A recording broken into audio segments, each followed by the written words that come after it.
Threads of Loyalty, A Boy and His German Shepherd. Cedar Valley was a town that whispered more than it spoke. About Grace Rivers, the mother who vanished. About Mark, the carpenter who drank his grief. About the boy, Ethan, blind, yet strangely unafraid, guided through life by a German shepherd named Shadow. Ethan didn't need eyes to see the truth of his companion. Shadow was his anchor, his compass, his silent shield against a world that sometimes turned cruel. Where Ethan faltered, Shadow steadied. Where Ethan feared, Shadow pressed close, a heartbeat of reassurance. But bonds, no matter how strong, are tested by darkness. Mark's mutterings grew stranger. Locked doors, shuttered windows, whispers about shadows watching. And then one night at the riverbank, grief and madness collided with fate. With hands meant to protect, Mark shoved his own son into the water. But love has its own script, and loyalty its own voice. Shadow leapt, unhesitating, into the torrent. And as the townsfolk would one day say, the boy may have been blind, but together he and that dog saw more clearly than all of us. The town of Cedar Valley sat quietly in the heart of the Midwest, wrapped in the kind of stillness that could fool an outsider into believing nothing remarkable had ever happened there. From a distance, the place looked like something preserved in amber. Rows of brick storefronts with faded paint, a diner that smelled of bacon grease and coffee, a barber shop with its pole spinning slowly even when no customers were inside. The fields rolled endlessly outward, golden in late summer, pale and brittle by November. Trains cut across the land twice a day, their whistles carrying for miles like voices from another world. But to Ethan Miller, 8 years old and blind from birth, Cedar Valley wasn't defined by the things others saw. His world unfolded in fragments of sound, scent, and touch. He knew the town by the warm creak of the wooden bridge that crossed Cedar River, by the peppery tang of smoke curling out from the blacksmith shed, by the crisp crunch of gravel under boots outside the post office. Where others noticed peeling paint and broken shutters, Ethan noticed rhythms. The regular squeak of the diner's screen door, the impatient tapping of Mrs. Granger's shoes on the sidewalk, the way wind combed through cornfields in long, low sighs. At his side, always, was Shadow, a German shepherd with a coat of sable and rust, and a presence that filled every silence. Shadow had once worked as a police dog in a neighboring county. Age and an injury to his hind leg had ended his years of chasing fugitives, but he hadn't lost his vigilance. His ears were sharp radars, swiveling toward every sound. His amber eyes scanned corners before Ethan ever approached them. To the boy, Shadow wasn't just a guide dog. He was anchor, guardian, and the steady pulse of safety in a world otherwise without sight. Each morning, Ethan would clip the leather harness into place and feel the subtle weight of Shadow leaning forward, asking permission to lead. Together, they traced the familiar path through town, the uneven sidewalk that dipped near the hardware store, the sweet, yeasty breath of the bakery, where Mrs. Keller always greeted Ethan by name, the hushed reverence of the old church steps, where Shadow slowed without needing to be told. For Ethan, Shadow's movements were a language of their own.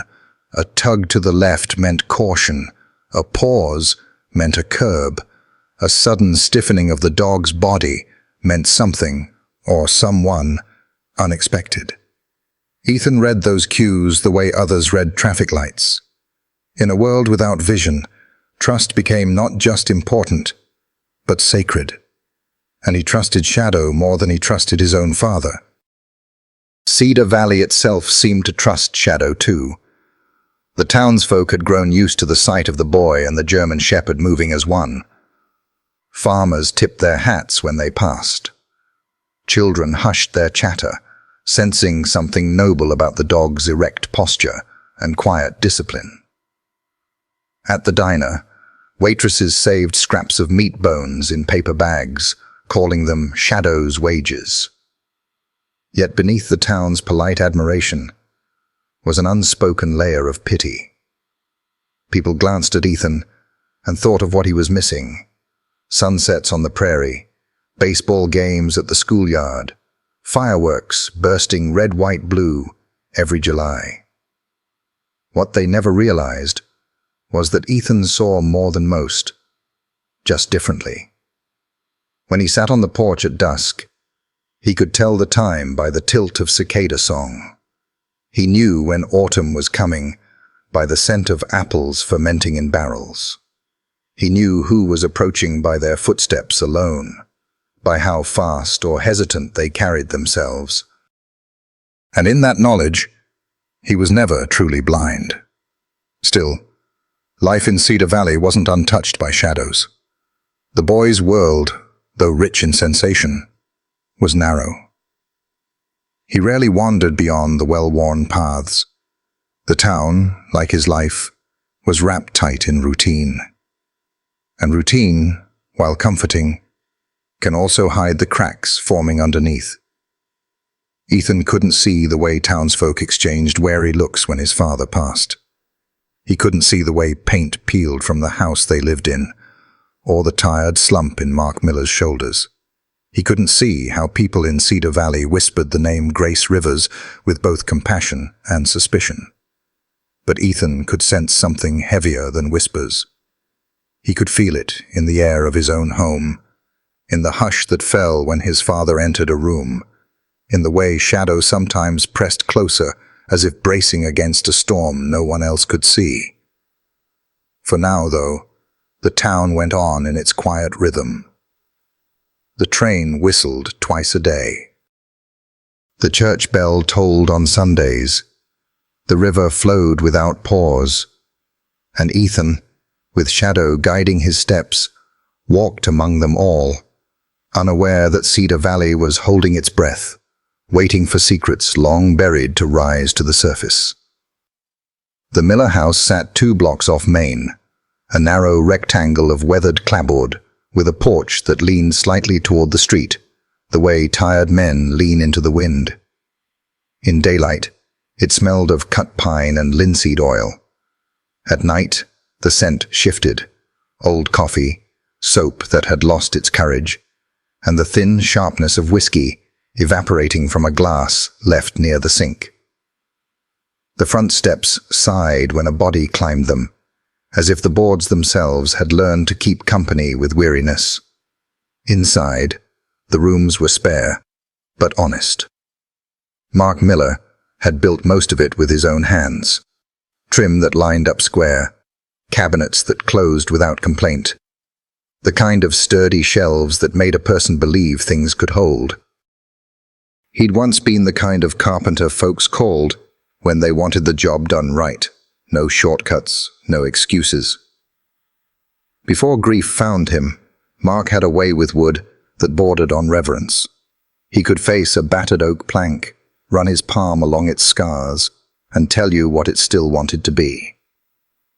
Ethan learned the house by heart through touch and sound. The worn groove in the banister, where Mark's hand had traveled thousands of times. The tiny rasp the bathroom door made when it swelled after rain. The distance between the stove knob and the kettle handle measured in the span of the boy's fingers. And he knew the house by Shadow's quiet choreography.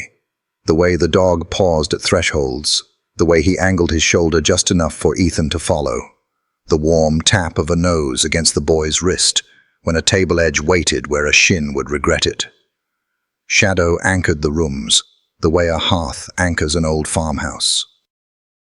He chose vantage points rather than beds, corners with a view of 2 doors, spaces near chair legs where the boy's calves could brush his ribs and confirm presence. He listened the way old soldiers listen, without panic, without distraction, ready to move if a floorboard complained out of turn. When the furnace kicked on, he flicked an ear. When the kettle sang, he rose. When Mark's truck rumbled into the drive after dark, Shadow lifted his head and did not move until Ethan's hand found his ruff. evenings belonged to ritual. Ethan waited at the kitchen table while the kettle grumbled to a boil, counting the seconds in the quiet. He tracked his father's return by sound, gravel popping under tires, the door unlatching, boots finding the mat. Some nights the steps came in clean and steady. Other nights they drifted, a half-beat too slow, and the door rebounded against its latch like a thought unfinished. On those nights, the whiskey smell came in first, riding Mark's coat like a passenger who refused to disembark. "Hey, kid," Mark would say, voice gravel soft, and the chair's legs would groan as he sat. He was a big man who'd forgotten how to inhabit his own body gently. Calluses still thickened his hands, but they seemed less like the proud badge of a craftsman now, and more like the shells a person grows to keep sorrow from chewing through. He'd set down a paper sack, bread, maybe, or a can of beans, and the thud carried an apology he never said. Ethan poured water over the tea bag like Mrs. Keller had shown him, counting to 7 in his head before setting the mug on the table. He wasn't allowed to touch the whiskey bottle, but he could hear the thread of liquid as it slid into glass, the reluctant clink of ice, the long swallow that followed, a rhythm so familiar the boy could have charted it like a winter constellation. "Long day?" Ethan asked. The question had many meanings and only one answer. "Long enough," Mark said, and the words landed dull. He cleared his throat, then tried again. "They wanted shelves in walnut, grain like lightning. I told 'em I could do it. Might take a bit." Ethan heard pride try to rise and get turned away at the door. He reached for the bread, set 2 slices out with careful symmetry, felt for the butter dish. Shadow's tail brushed his shin. The dog exhaled and settled. Mark's voice changed when he drank. It frayed at the edges, threads pulled loose by something older than weariness. He leaned back and stared where a wall clock would be if he'd ever hung one. "You know," he said, a half-laugh catching in his throat, "your mother used to hate walnut, said it made the rooms too dark." The word mother entered the kitchen like cold air through a cracked seal. Ethan went still. Shadow lifted his head, as if he'd learned to mark that word, the way soldiers mark a shot too close. "She left, Ethan," Mark continued, and his tone jumped the low fence between recollection and indictment. "Walked out before you knew the word for door. Walked out for another man." He took another drink, and the glass struck the table harder than it needed to. That's the truth of it. The boy had been told versions of this story as if it were a bedtime prayer turned inside out. The words had a shape now, a topography Ethan could run his hands over in the dark. Left us, other man, truth. But truth never sounded this raw in his father's mouth, as if the telling cut him again, even as it tried to cauterize. Ethan arranged his face in listening. He let the tea steam brush his upper lip until it felt like a small cloud had paused to think. "I know what you've said," he answered quietly. He did not say what his body knew. That when he stepped into the hall closet where coats hung thick as winter, he could still catch a ghost of jasmine traced along the wool, something that felt like a memory, weathering toward myth. He did not say that some nights, Shadow nudged him awake from a dream without pictures, where a woman's humming braided with the river's voice and left a sweetness behind. Mark pressed his palm against the table like a man trying to keep paper from blowing away. "You want the truth, you ask me," he said. "You don't ask those hens at the diner. You don't ask the preacher's wife, or the mailman or Mrs. Keller in her flower apron. You ask me." "I'm asking," Ethan said, and the gentleness in his voice made it sound like he was giving something back. "I'm always asking." The kettle sighed again on the cooling burner, the house settling into the kind of silence that has its own heartbeat. A train cried somewhere beyond the fields. Outside, wind combed the elm and sent dry leaves scuttling along the porch like small animals on an urgent errand. Mark got up and walked to the sink. He rinsed the glass but didn't wash it. He set it upside down and watched beads of water gather at the rim. "I had a good job today," he said to the window above the basin. "Cut true. Joints tight enough you could run your tongue along the seam and not taste a line." He rubbed his jaw, as if the shape of the words irritated the skin. "Some things stay square. Some things don't." Shadow stood and crossed to Ethan, laying his jaw on the boy's knee. The dog's breath warmed denim.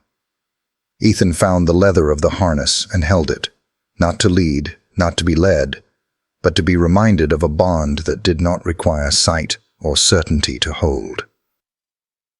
"What do you remember about her?" Mark asked suddenly, one palm flattening on the counter, the other coming to rest on the back of his neck. Ethan considered, careful in the way blind children learn to be with truth. "A song," he said, "or maybe not the song, just the way it felt. Like everything had edges, but they weren't going to cut me. And a smell, like the first time you open the window in spring." Mark's hand slipped from his neck. He made a sound too small to be called a laugh and too soft to be called a groan. "Jasmine," he said. "She grew it in a clay pot by the sink. Wouldn't let me set tools there. Said the plant needed light and I needed to learn it wasn't always about me." The words steadied him for a breath, then dropped him again. He reached for the bottle, then didn't. He wiped his hands on a dish towel, as if they were dirty from a job he couldn't finish. "Eat," he said, and the command was a kindness dressed up as something sterner. "You'll need your strength. Winter's nosing around the fences already. Store won't be stocking apples forever." Ethan bit into the bread. It tasted like habit. He chewed slowly and listened to the house hold itself together, pipes ticking, the fridge humming, Shadow's tail thumping once against the chair leg like a heartbeat made of wood. "Dad," he said, and the word was a soft stone skipped across still water. "You don't have to talk about her if it hurts." "It hurts either way," Mark said, without turning. "Talking just gives the ache something to do." They cleaned up in their practiced way. Ethan stacking plates by sound and weight, Mark carrying them to the sink, Shadow escorting the boy around the chair leg that had a habit of jumping out. When the dishes were done, Mark retreated to the back room where he kept his tools and his silence. The door closed, but not all the way. Some things in the house refused to finish closing. Ethan sat at the table with Shadow's head heavy on his thigh and let the quiet fill like water in a basin. He catalogued the evening for what it was, a skirmish, not a war, a story told again because it had to prove itself to its own teller. The boy leaned down until his forehead touched the top of Shadow's skull. The dog breathed out, and in that exhale, there was belief enough for both of them. From the back room, the faint clink of a chisel on a bench drifted forward. Mark had returned to wood the way a drowning man returns to air. Somewhere between tool and grain, he'd chase a straight line through the crookedness inside him. It would be enough for tonight. It would have to be. Later, when Ethan lay in bed, the house murmured its old lullaby. Wind at the eaves, a mouse in the wall, his father clearing his throat as if words could sand themselves smooth. Shadow stretched along the side of the mattress, one paw over Ethan's bare foot. Warmth, passing back and forth like a promise. Sleep came slow, the way dawn comes on winter days, and not all the way. In the morning, life would put on its ordinary clothes again, Mark would button his coat, say very little, and leave for work with a lunch pail whose handle squeaked. Ethan would fasten Shadow's harness and count sidewalk seams with the toe of his shoe. And the town, Cedar Valley, with its diner coffee and its long memories, would take one more look at the Miller house and turn those looks into whispers, because that's what towns do when love goes missing and a good man begins to come apart. Outside, somewhere beyond their walls, the first rumor had already started its slow walk toward the diner door. The bell over Dot's diner gave its familiar tinny jingle every time the door swung open, a sound that felt stitched into Cedar Valley's afternoon. Coffee breathed from the pots in dark waves, bacon hissed on the flat top, and the pie case near the register fogged its glass the way a person fogs a mirror to test if they're still there. It was the kind of place where folks claimed they came for lunch, but mostly they came so the day wouldn't pass them by without witnesses. At the corner booth, the one with vinyl cracked like an old riverbed, Don Harris and his boy Mick pushed their plates away and settled into the real work of small towns, talking softly about other people's storms, then wondering if they should have sent a boat. Don's voice stayed low, careful as a man carrying hot tar. "Mark was here last week," he said, took his coffee black and stared through it like there was weather on the other side. Across the aisle, Mrs. Keller set a mug at a trucker's elbow and forgot to leave because the conversation snagged her apron string. "He used to laugh in here," she said, eyes far away. "Grace made him, you remember?" She turned to Dot, who ran the place the way a choir director runs a hymn, firm hand, soft heart. Girl could light the room just walking in. "Smelled like jasmine, that one." Dot didn't answer right away. She topped off coffee she'd already topped off, watching the liquid rise to the rim and hold. "Grace Rivers never would have left her child," she said finally. And the sentence lay between them with the weight of something rehearsed and still surprising to hear out loud. She didn't put question marks on it. Dot had the kind of voice that made a thing true just long enough for you to consider it might have always been. The door jingled again, letting in a gust of cold and Pastor Lee, who wore his collars like reminders and his weariness like a borrowed coat. He nodded to the room, slid onto a stool, and accepted a cup as if it came with absolution. "Some things we'll never know," he murmured, more to the steam than the people. "Some things we were never meant to." "Hush," Mrs. Keller said gently, but her eyes stayed on the window, where Ethan and Shadow sometimes passed, as part of the town's moving clock. The boy's hand on the harness, the dog's ear tuned to everything. The sight, if you could call it that, moved through Dot's the way a prayer moves through a sanctuary. No one spoke, but backs straightened. "Boy's got courage," Don said, almost to himself. "Courage and a dog that reads the weather," Mick added, the awe in his voice unhidden. They were all thinking versions of the same thing. Pity had long ago found a seat at Cedar Valley's tables and made itself comfortable beside the name Mark Miller. A good carpenter, saddened by life. A man who did not deserve whatever it was that had eaten through him. But lately, Pity had started to look around for the check. It was getting harder to ignore the empty space where Mark's steadiness used to sit. A man could drink to forget. He could also drink to keep from remembering the version of himself that knew how to hold on. "Did you see his hands?" Mrs. Keller asked. "He used to come in here with sawdust in the lines. Yesterday it looked like he'd been digging himself out of something." Dot slid a plate of meatloaf to a farmer who had not asked for it, but would not send it back. "I've seen men unravel," she said. "Comes quiet at first, like a seam you think you can stitch on Sunday. Then one day you stand up and your hem's around your ankles." Pastor Lee's spoon paused halfway between sugar and cup. "Maybe we don't need the story to be tidy to do right by the boy," he said. "Maybe the right thing's the same whether Grace left or never did. From the far booth, Deputy Clary closed his notebook the way you close a book you haven't really read. He'd been pretending to work on traffic citations and listening instead.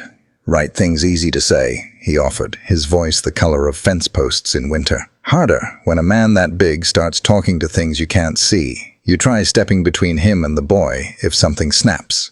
Dot didn't flinch. Then you step, she said.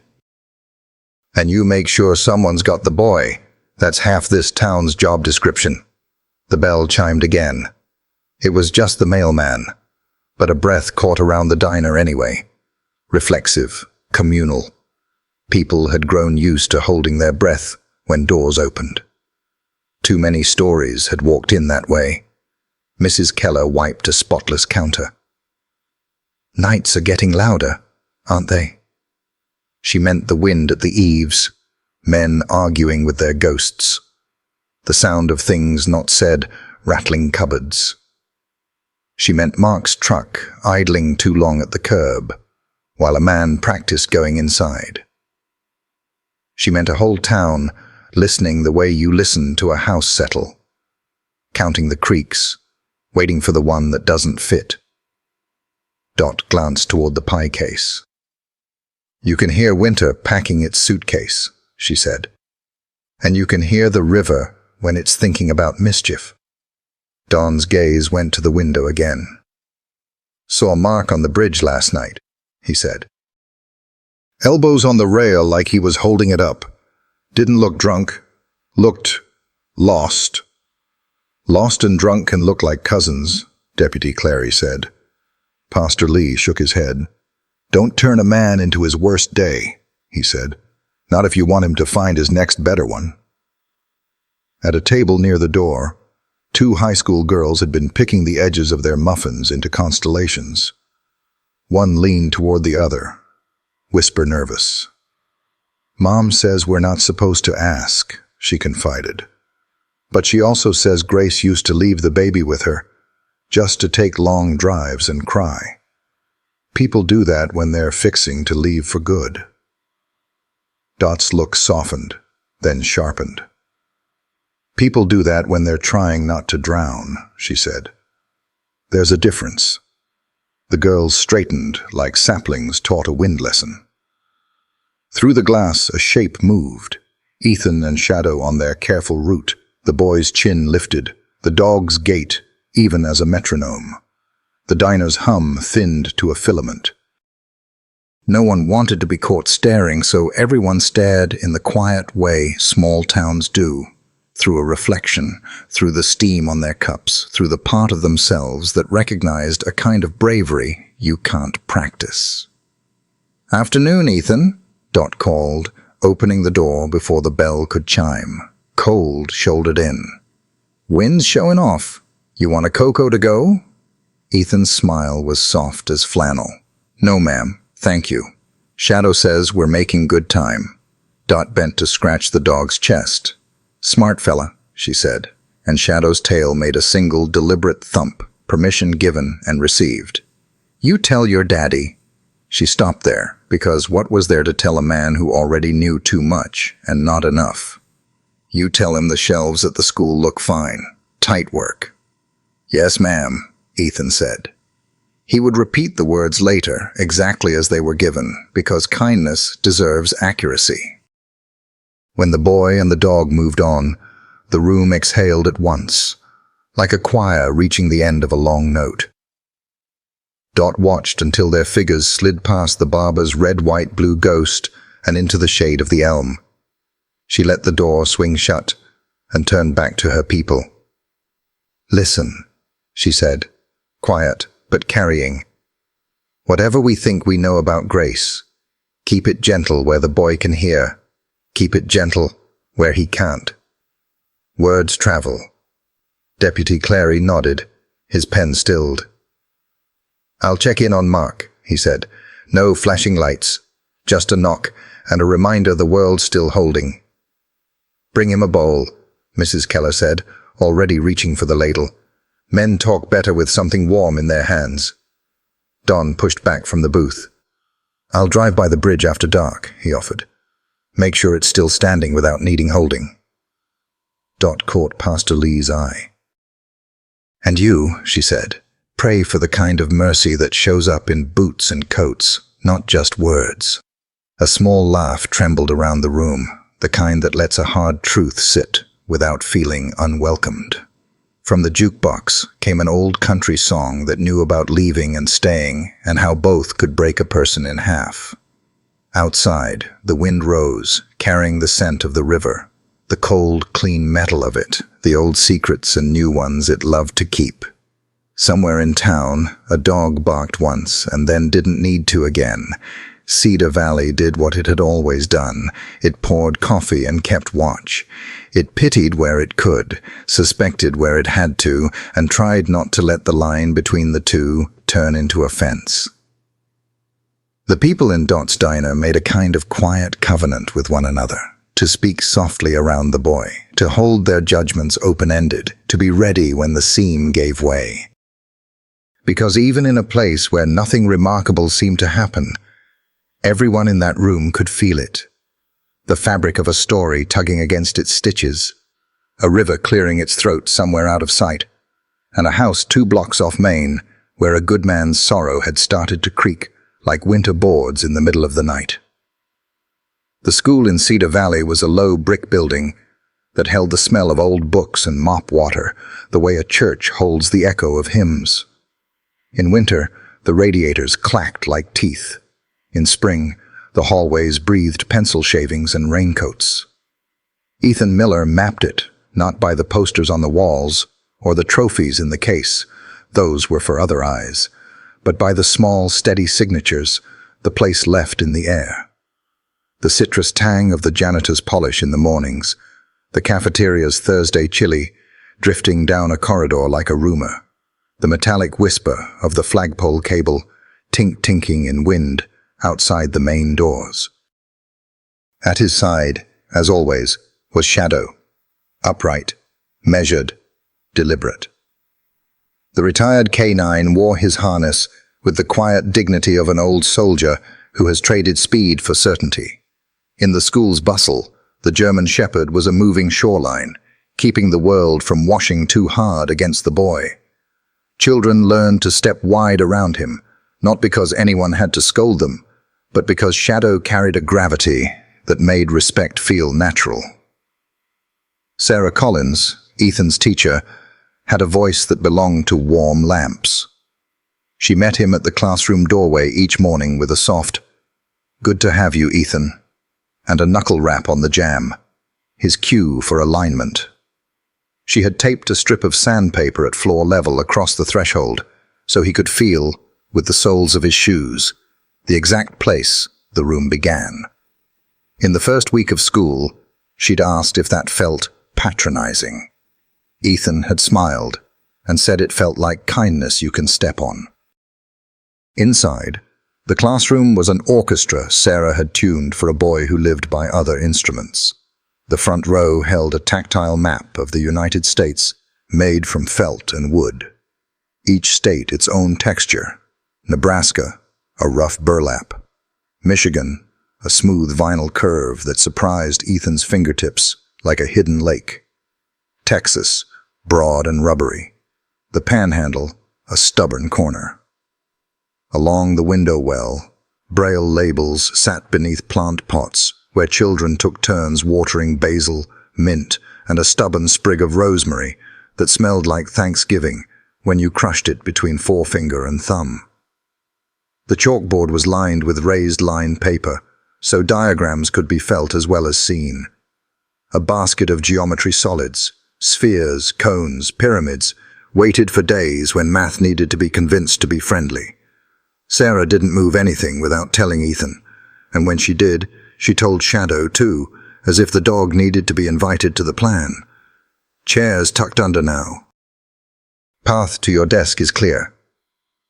Shadow's ears twitched. Ethan's hand eased on the harness. The classroom calmed around them. There was respect for Ethan that didn't feel like pity. Tommy Jensen, whose voice always ran a step too fast, learned to narrate the kickball game like a radio man on Saturdays, so Ethan could follow the arc of runs and outs from the bleachers. Lena Brooks, solemn and particular, placed the same peanut butter sandwich half an inch to the right of the center of the lunch tray every day because she'd overheard once that chaos annoyed Shadow, and she took that as a duty. Miguel Ortiz, who wore trouble like a jacket he'd outgrow, made it a point to walk the hallway ahead of Ethan between periods, not to clear the way with elbows, but to warn. Wet patch by the water fountain, watch your step, as if naming the hazard could keep it from becoming one. Children notice more than they're given credit for. They also turn their noticing into myth.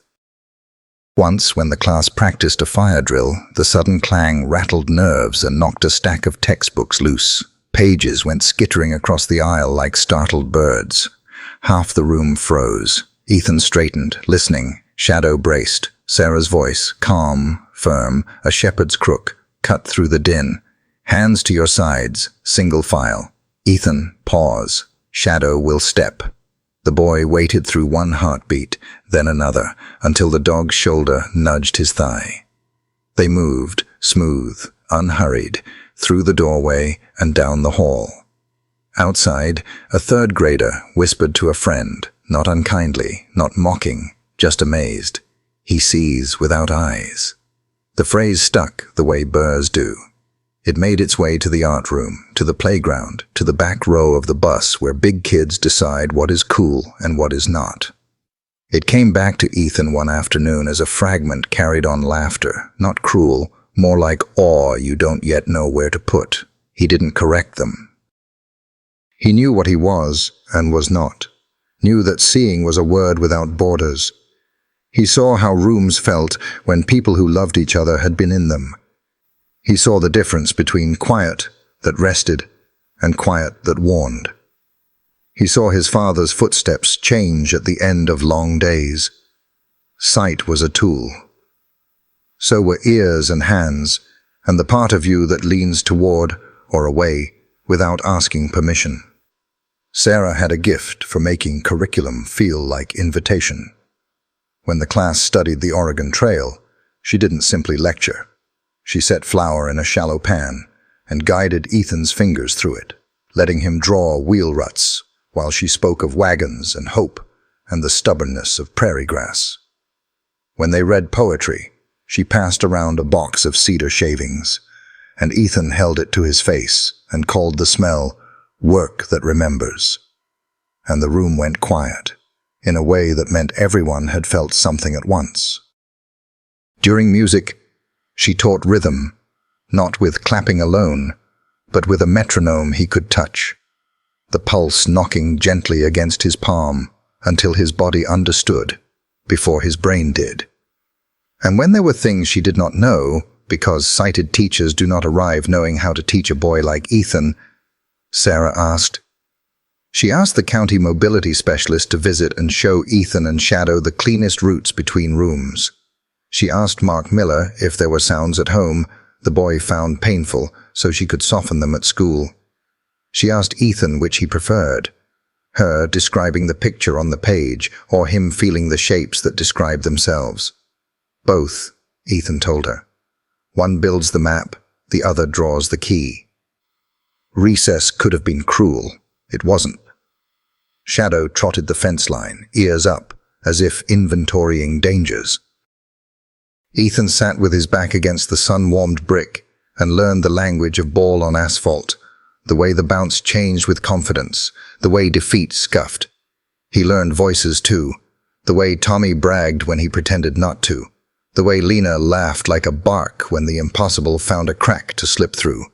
Sometimes, if the wind settled and the game's noise tilted away, Ethan and Sarah walked the perimeter together. She let him set the pace. He let her fall silent, if silence was the right kind of companion. Once, a new kid snickered at the harness.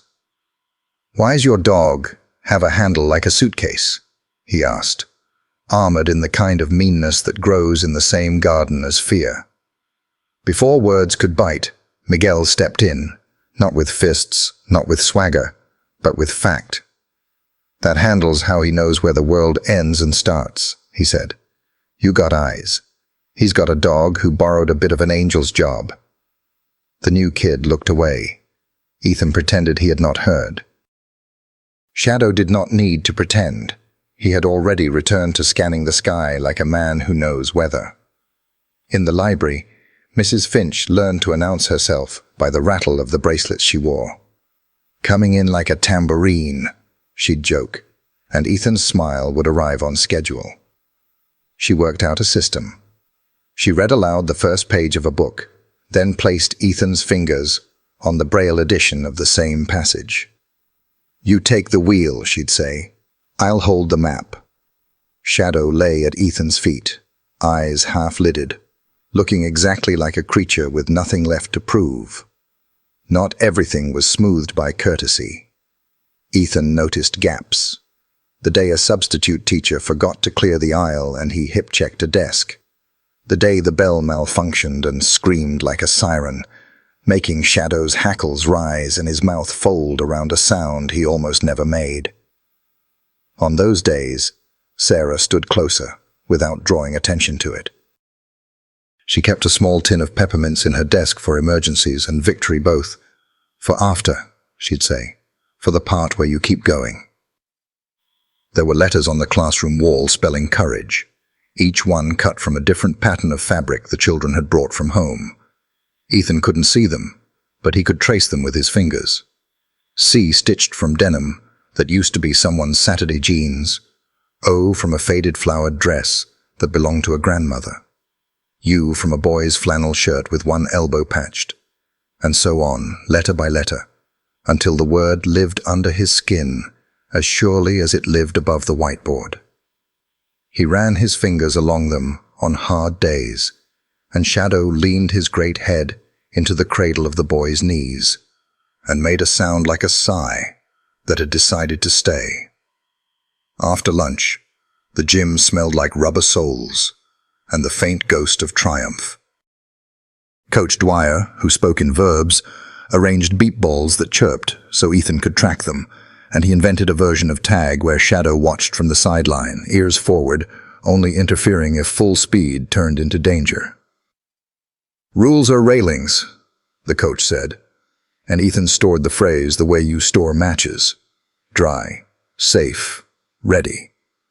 On certain afternoons, when clouds sat low and the room kept an extra lamplight lit, as if for comfort, Sarah would ask for journals. "Tell me something true," she'd say. "It doesn't have to be the whole true, just a piece." She let Ethan dictate his entries into a recorder. His truths came out in textures. "Today," he'd say into the small red light, "the hall smelled like wool coats. That means the weather's trying to remember cold." And Tommy's voice sounded taller. "He's getting good at kickball, even though he'd be mad if you said so." When he finished, Sarah always said the same thing: "Thank you for letting the rest of us borrow your way of seeing." The day left slowly at Cedar Valley Elementary, reluctant as a child being called in from a good game. Backpacks zipped. Desks clicked shut. Shadow stood and shook once, the collar tag chiming like a spoon against a jar. Sarah walked them to the door. "Tomorrow we start the unit on rivers," she said, a smile in her voice. "I've ordered a tray of smooth stones. We'll listen to them before we hold them." Ethan nodded, his hand nestling into the harness handle. The word river skimmed his chest with a shiver he couldn't name. Shadow glanced up, reading him. In the hallway the world widened the way it always did at day's end. Voices braided, lockers clanged, the building exhaled. Someone behind them whispered it again, as if offering a respectful name rather than a label. "He sees without eyes." Ethan did not turn. He lifted his face slightly, like a flower testing weather, and smiled at nothing and everything. Outside, wind moved across the schoolyard with a chill the sun hadn't bargained for.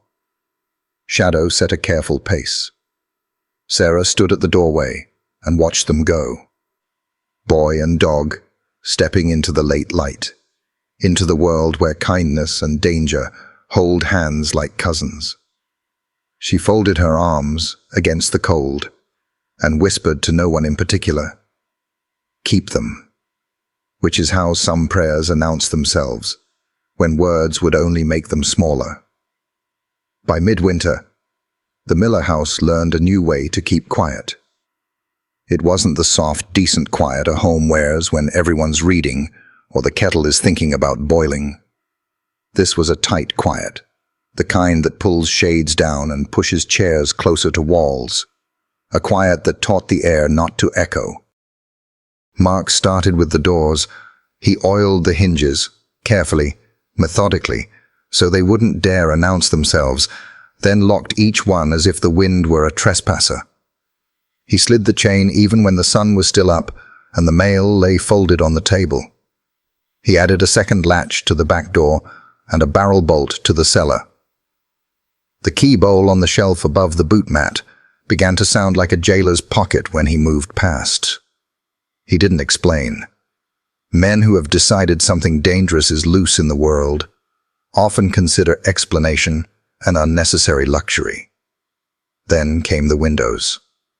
Mark cut brown craft paper from a roll he used to cover furniture in the shop and taped it over the panes, seam to seam, the adhesive squealing at each corner like something alive being pinned. Where the paper failed to lie flat, he pressed it down with the heel of his hand, as if flattening a stubborn thought. He tucked old towels into the sashes, stuffed rags into the gaps where winter slipped through, and for good measure drew the curtains until they pinched the rods. Daylight still found its way under doors and through keyholes, but you couldn't call it welcome anymore.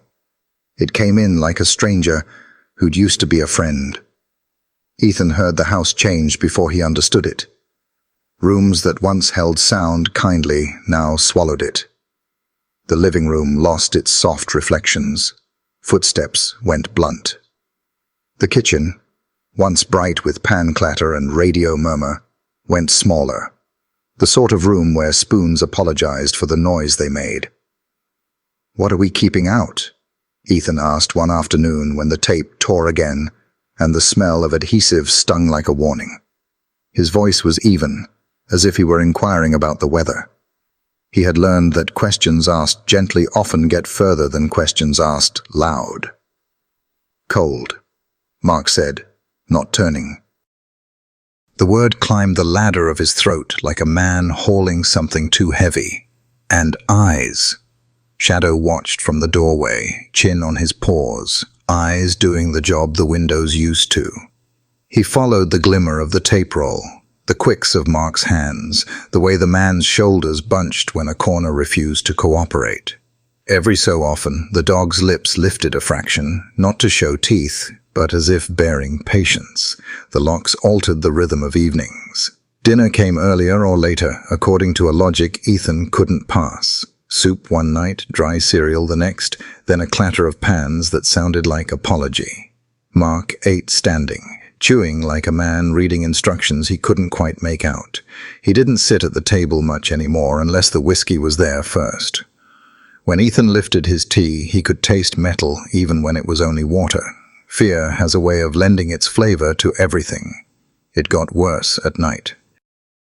The house settled the way old houses do, floorboards whispering their complaints, pipes clicking like knitting needles, but other sounds threaded themselves in.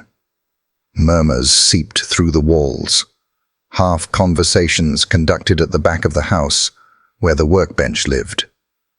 Mark's voice rose and fell, as if answering, pauses blooming where another voice might have belonged. Sometimes he kept it to a level hum. Other times, a word snapped loose and cracked the dark. "No," or "Not the boy," or "I told you." The sentences never finished themselves out loud. On those nights, Shadow moved closer, a quiet shadow of his own name. He'd lay his chin across Ethan's ankle or press his ribs against the boy's shin, eyes trained on the hallway, like a man listening at a keyhole. Once in a while, a low sound would build in the dog's chest, the beginning of a growl, and stopped there, as if the animal had decided to keep the warning inside, so as not to wake whatever might be sleeping in the walls. "Dad?" Ethan called once toward the thin wedge of light under the workshop door. "Do you need help?" A chair leg scraped, then went still. "Go back to bed," Mark said, his voice flat as planed oak. "Shadow will keep." Ethan went back because obedience is sometimes the shape love takes when it's trying to hold. In bed, he folded his hands on his belly, the way the nurses taught when he was little, and hospitals were a regular address. The habit calmed the lungs, they said. It calmed the thinking too, until the murmurs came again and stuck to the room like damp. He tried to name the sounds. A paper bag unfolded. The bottle lip pecked the rim of a glass. The small clink of a chisel set down on the bench. Then the soft cadence of Mark's voice, breaking into hiss, where consonants caught the edge of fear. Ethan searched the words for meaning, the way a fisherman palms the line for a tug. What he found was shape rather than sense. The rhythm of a man arguing with something that did not tire. In the mornings, Mark looked like a person who had slept under a truck. He shaved badly or not at all. He left his coffee untouched. Sometimes he wore his work coat inside out, lined wool outward as if the house might notice and forgive him. Ethan heard him at the sink, hands under cold water, breathing as if the faucet were counting for him. When the boy approached, Mark would straighten too fast, and the stool would bark against the tile. "You're late," Ethan would say gently, not to scold, but to bring the morning back into ordinary. "Job changed," Mark would answer. "Folks don't know what they want till they see it." He never said what the job was. The smell of sawdust came less often on his coat. Turpentine gave way to sour sweat. On the days he did go out, the truck door slammed like a period on a sentence he hadn't finished writing. By the time supper arrived, the house felt like a coat 2 sizes too small. The radio stayed off. Laughter, if it visited at all, did so by mistake. Once, when Ethan reached for the salt, his hand found the edge of a new lock screwed into the side cabinet. He let his fingers memorize it. Flat steel, cool, the head of each screw burred where a driver had slipped. Mark's breath caught like he'd been caught. "Tools," he said quickly. "Sharp. I put 'em away tighter." The sentence frayed at the end, a rope rubbed too long over the same beam. "Okay," Ethan said. The boy had learned the art of nonchalance, how to step lightly on a conversation so it didn't splinter. He buttered his bread, listened to Shadow's pause reposition, the dog's nails clicking once like a count. After dishes, Mark sometimes drifted into story. Not the good kind with beginnings and middles. He spoke in scraps. "You don't remember. You were small," he'd say. "Grace liked the windows open. Said a house has to breathe." She'd say that, breathe, like it mattered what the walls wanted. You can let in anything that way. Anything. He looked toward the window paper, as if it might answer back. "People think they know. People think..." His voice drifted to where hearing could not follow. Ethan put his palm flat on the table so Shadow could find him. The dog's nose touched his skin, warm as a pledge. The boy felt the message come through from bone to bone. "I am here." Later, in the narrow hall that led from kitchen to bedrooms, Ethan counted the locks with his fingers. Front door, back door, cellar, studio. He paused at the workroom, the door not quite shut, the line of light thin as a blade. Mark's murmur ran on in there, and every now and then a word rose clear as a small bell. Watch, listen, river, and then fell back into foam. That word, river, made something cold pass over Ethan's scalp. He didn't know why. He only knew it was the kind of word that carries.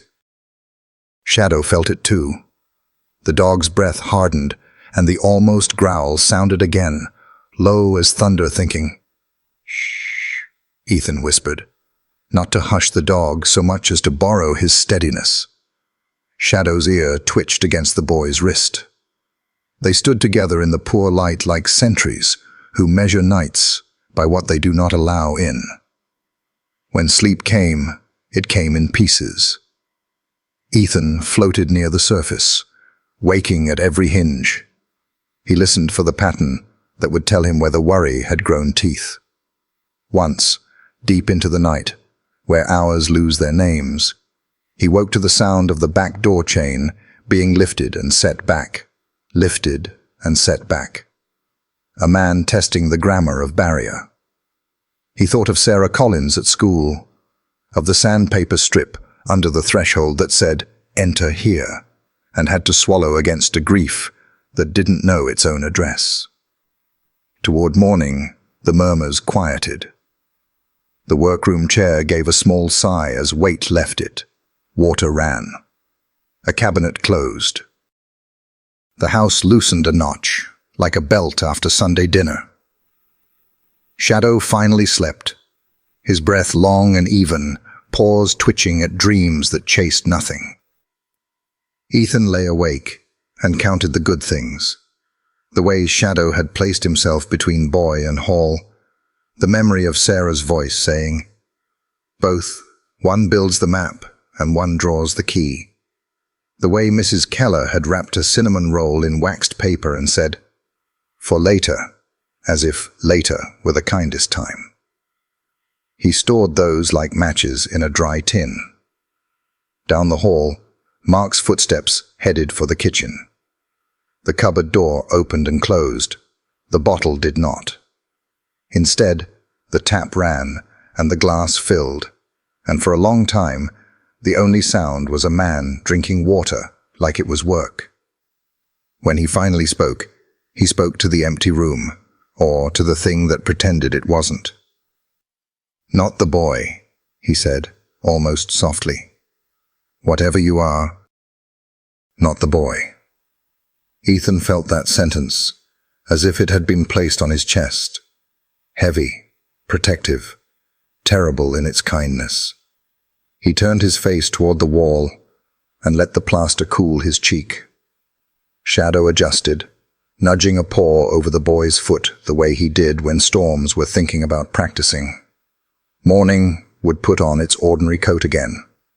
There would be breakfast of some sort, and the harness would find Ethan's hand, and the world would open a crack wide enough for a boy and his dog to pass. But the locks would remain. The paper would stay on the windows, and the murmurs would wait for dark, sharpened by whatever Mark believed was circling the house. The Miller home had always been spare. Now it felt patrolled. Yet in the narrow space left between fear and love, Ethan and Shadow made a kind of country of their own.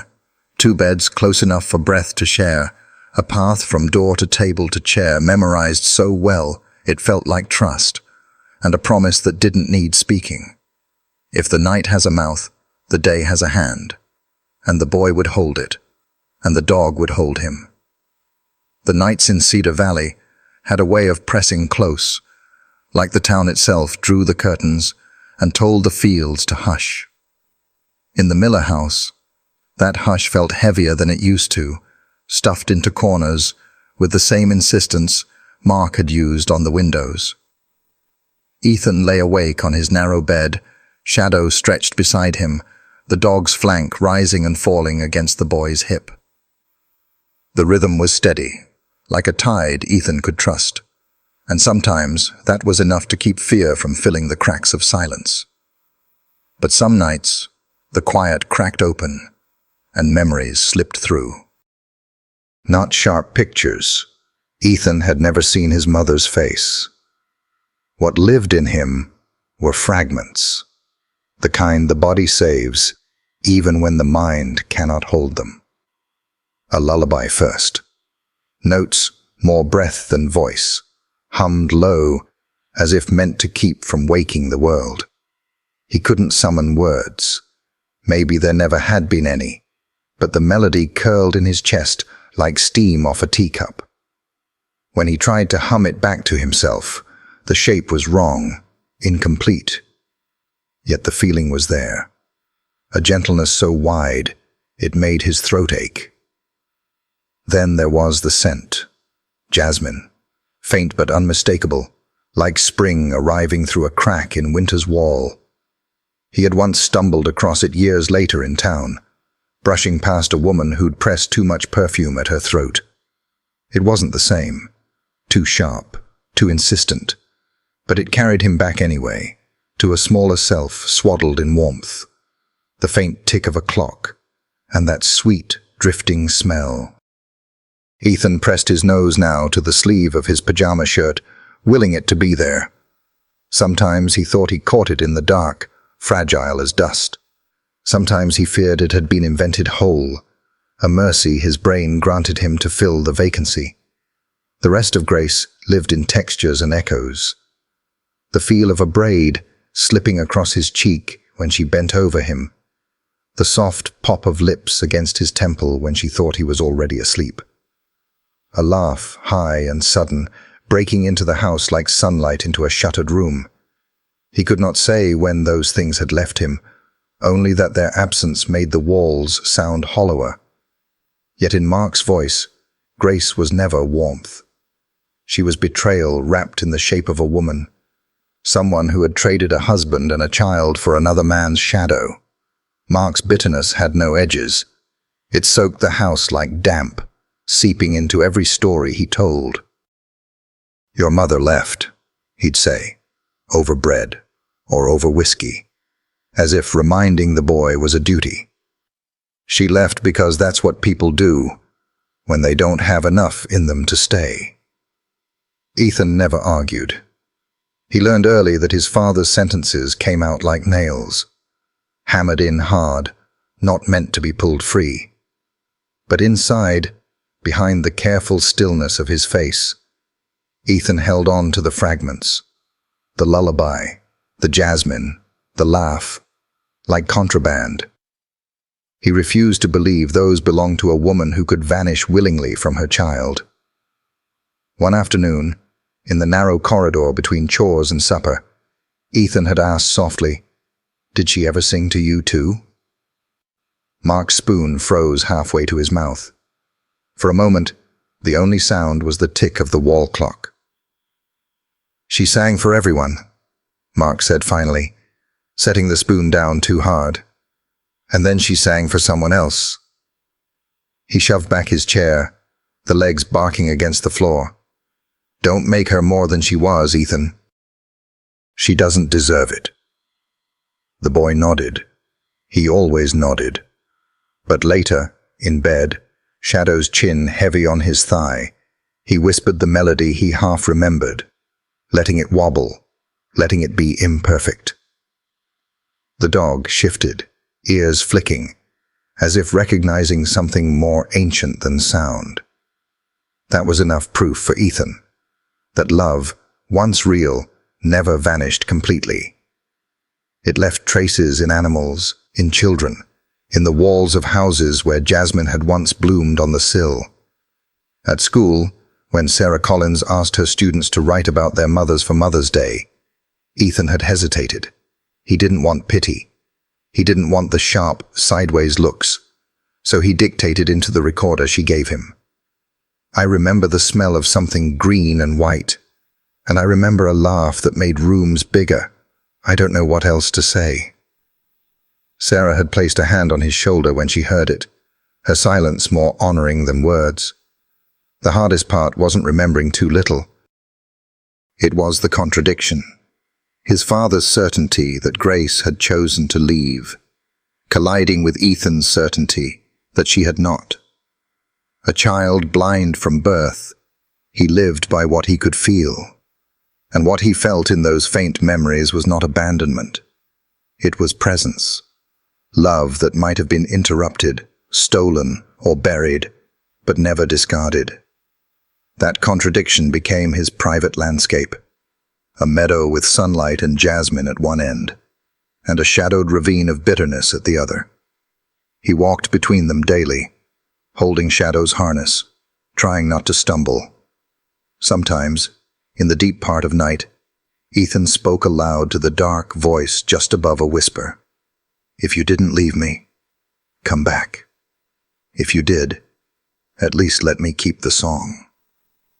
Shadow always stirred when he said it, as though listening on the boy's behalf. And Ethan would press his forehead to the dog's side, breathing in the steady scent of fur and earth, and pretend it was jasmine.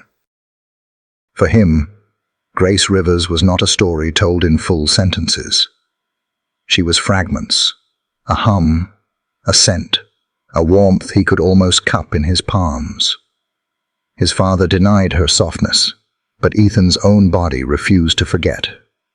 In those fragile pieces, he found enough to believe that somewhere, somehow, love had been real, and that even blindness could not erase its imprint. The Miller house had always carried the scent of cedar shavings and linseed oil, a fragrance that clung to Mark's shirts and drifted into the kitchen whenever he came back from the shop. For Ethan, those smells were proof of order, the sign that his father was working, creating, shaping wood into something solid. But as winter pressed deeper into Cedar Valley, the fragrance faded. In its place came the sour tang of unwashed clothes, the sharp sting of whiskey, and a heaviness that Ethan didn't have a name for, but felt in his lungs every time he walked through the rooms. The routine unraveled slowly at first, like a fray in fabric. One morning Mark didn't rise when the rooster crowed. The second morning, he skipped breakfast entirely, leaving Ethan to pour his own cereal and listen to the silence that had replaced the usual clatter of pans. By the third morning, the boy understood. His father wasn't going to the workshop anymore. The tools in the shed gathered dust. The chisels sat untouched, and the wood that had once hummed under his father's hands grew cold. Ethan noticed the changes not by sight, but by absence. The rhythmic hammering that usually sang through the afternoons was gone. The soft rasp of sandpaper smoothing edges no longer whispered through the walls. Instead, Ethan tracked new sounds.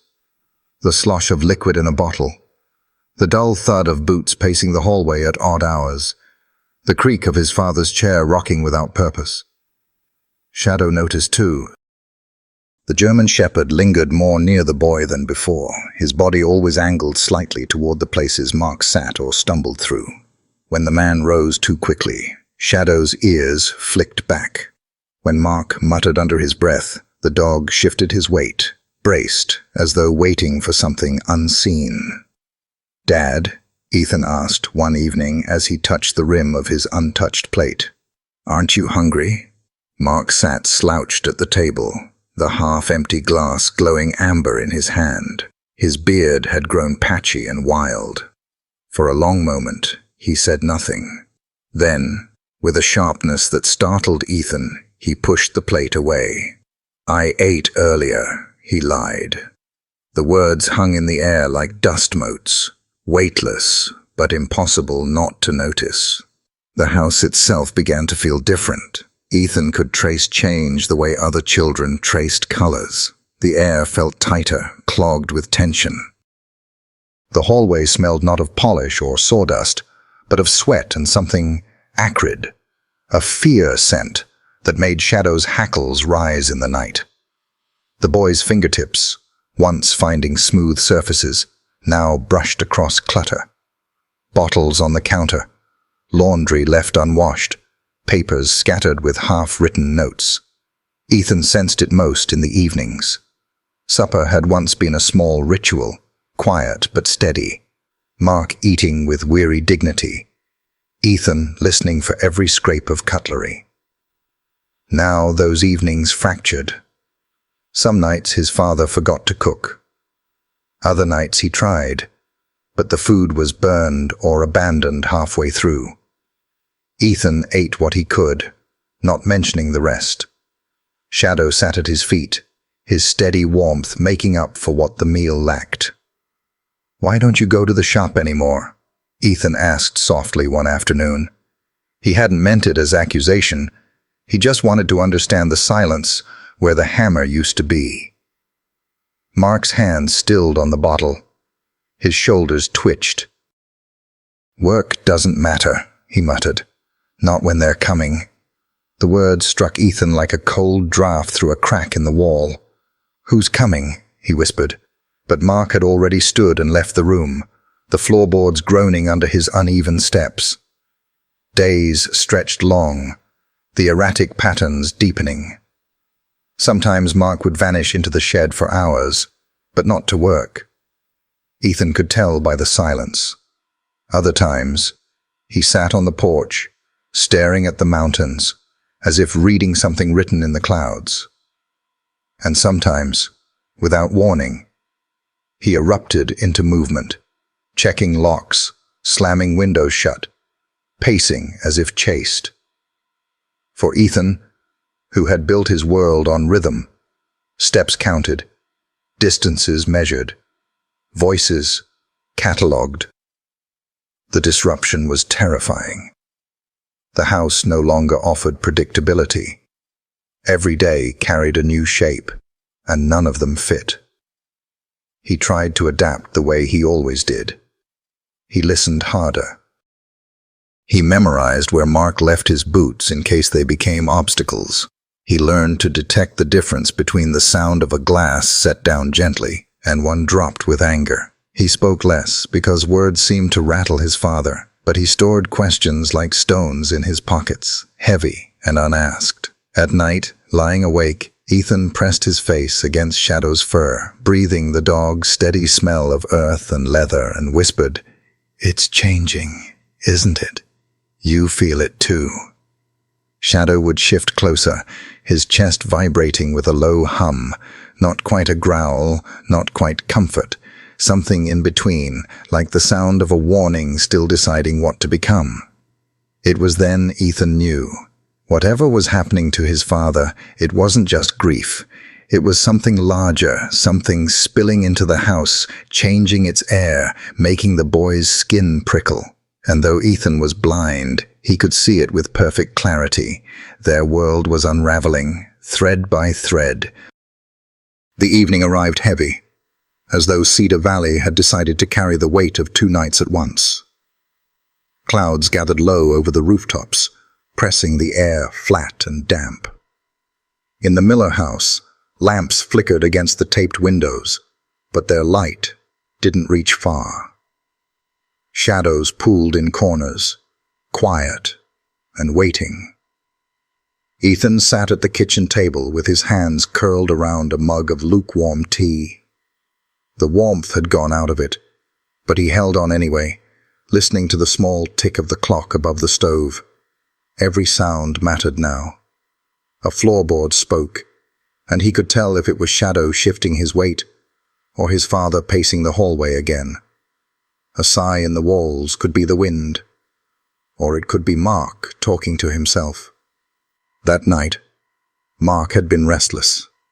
He hadn't touched supper, only circled the room like a man measuring a cage. Ethan tracked the scrape of boots, the pause at every window, the metallic click of locks tested again and again.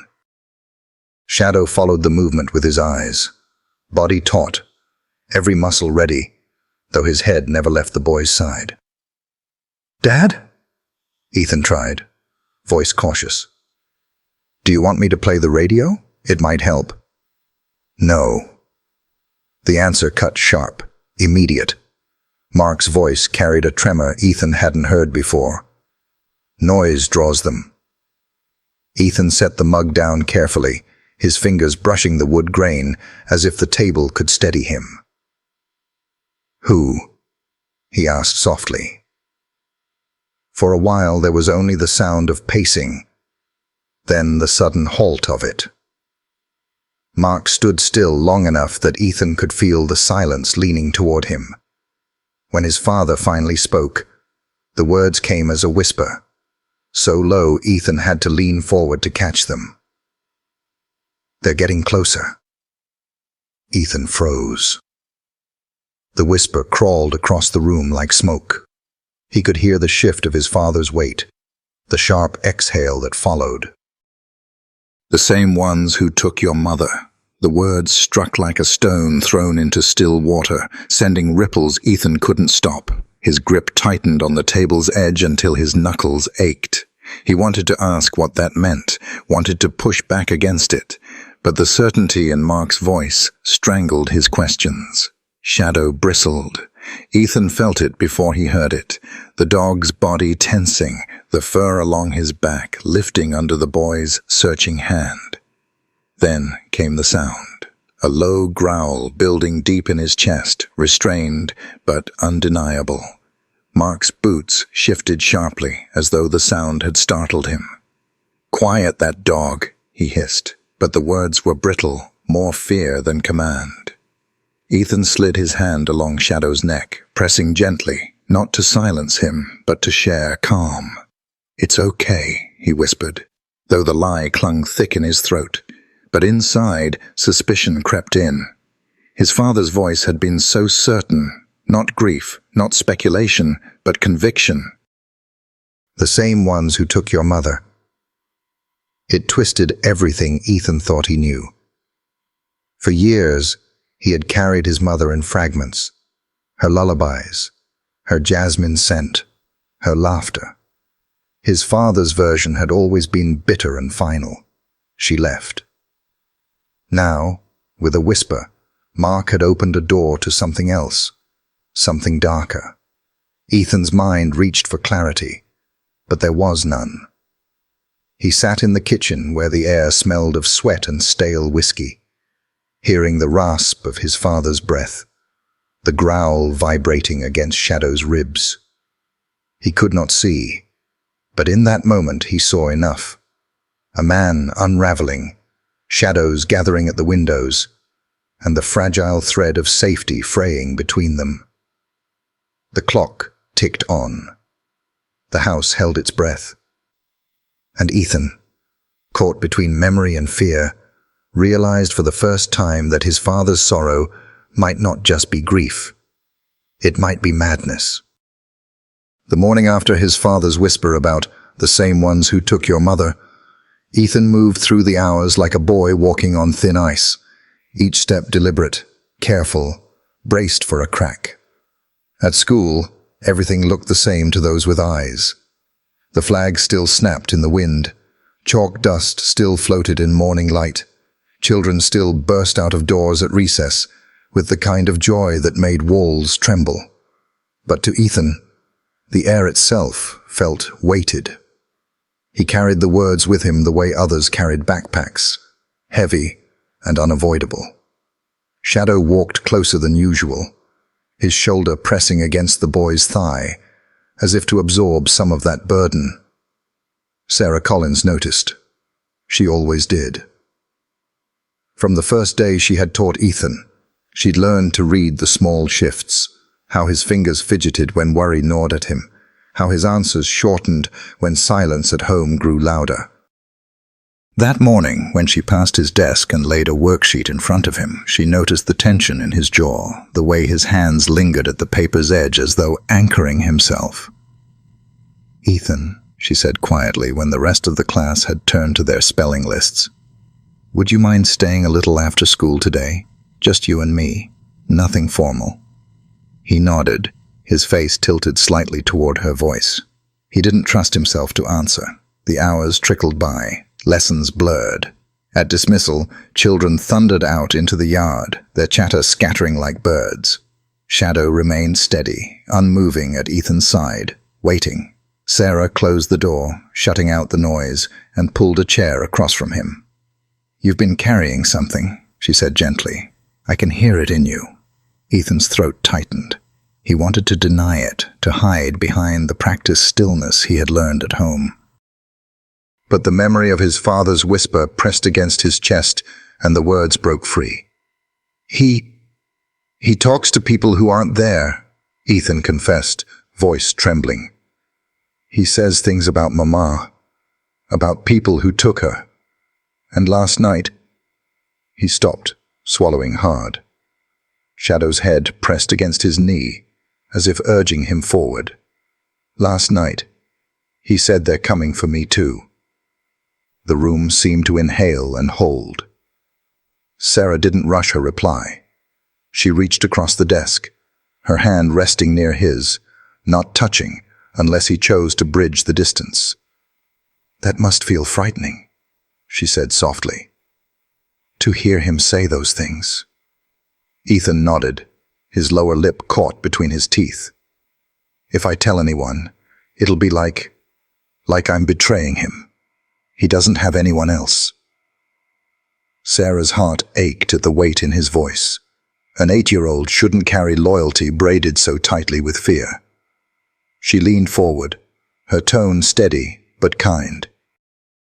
Ethan, caring for your father doesn't mean you have to carry his pain alone. Sometimes the bravest thing we can do is ask for help. He hesitated. Help? Like what? There's a doctor, she explained. Dr. Green. He comes from the city once a week, runs the small clinic here. He's kind. He listens. If you shared what's been happening, he might understand what your father needs. The suggestion made Ethan's chest clench. But if I tell him, then Dad will know, and if Dad knows, he'll think I don't trust him. Sarah shook her head gently. Trust isn't pretending everything is fine. Trust is wanting someone to be safe, even if it means telling the truth. Your father loves you, I believe that. But sometimes love isn't enough to keep us well. Ethan's fingers curled in the fabric of Shadow's harness. The dog pressed closer, as if anchoring him against the tide of doubt. I don't want them to take him away, the boy whispered. Sarah's eyes softened. No one wants to take him away from you, Ethan, but maybe someone can help him find his way back to himself, and that might be the only way to keep both of you safe. The boy sat in silence, torn between two hungers, the hunger to protect his father and the hunger to be safe from the storm that man had become. The choice felt impossible, like trying to choose between breath and heartbeat. Finally, he nodded once, barely. I'll think about it. Sarah reached for a piece of paper, scribbling a number in neat block letters. She slid it across the desk so his fingertips could find the raised ink. This is for me. If you ever need me, even outside of school, you tell Shadow to bring you here. Day or night, I'll be ready. Ethan traced the number, memorizing it by touch, though he could not see. He tucked it deep into his pocket like a secret promise. When he rose to leave, Shadow guiding him to the door, Sarah called softly after him. You're not alone in this, Ethan. Remember that. But as the boy stepped out into the dimming afternoon, the weight on his shoulders didn't lift. It only shifted, balanced precariously between the love he couldn't abandon and the fear that whispered louder every night. And though Shadow pressed close, steady as the earth itself, Ethan knew one truth more deeply than ever before. Silence could protect, but it could also destroy, and he didn't yet know which choice would break him faster. The world tilted, and Ethan fell. There was no time to scream. His father's hands left his shoulders, and for an instant the air itself seemed to vanish beneath him. His stomach lurched as the ground dropped away, and then the river seized him. The cold was a violence all its own. It hit like a wall, slamming into his chest, clawing at his lungs before he could even draw breath. Every nerve in his small body lit up in shock. Blindness had always been his world, but this was a blindness that crushed, deafened, spun him end over end, until he had no sense of up, down, or self, only the merciless grip of the current. Water surged into his mouth as he gasped. It burned his throat, scalded his chest with ice. He coughed, choked, tried to claw the water out of himself, but more came. His arms flailed uselessly against the torrent. Fingers scraped at nothing. Air vanished into bubbles, and terror pressed harder than the current itself. Above, A bark split the air. Sharp, furious, desperate. Shadow. The sound knifed through the roar, a tether in the chaos. For one heartbeat, Ethan clung to it. Then the river rolled him under again. The current dragged him across unseen rocks. His knee struck something hard. Pain blossomed, swallowed instantly by cold. His hands stretched wide, searching for anything solid, anything to hold. Nothing. Only the endless rush of water, swallowing every cry. On the bank, Shadow lunged. His claws tore furrows into the frozen earth as the leash snapped taut, jerking him back. His bark broke into a savage snarl, teeth flashing at the man who stood above. Mark's figure loomed, trembling, muttering, "It's the only way, the only way," even as the dog fought him. Shadow heaved against the restraint, muscles knotting, fur bristling. The leather collar dug deep into his neck, cutting off breath, but he didn't stop. With one violent twist, the strap slipped over his head. In an instant, Shadow was free. He plunged. The river rose to meet him like an enemy. Cold bit into his ribs, but instinct drove him deeper. His paws churned, slicing water, eyes locked on the boy's pale struggle just beneath the surface.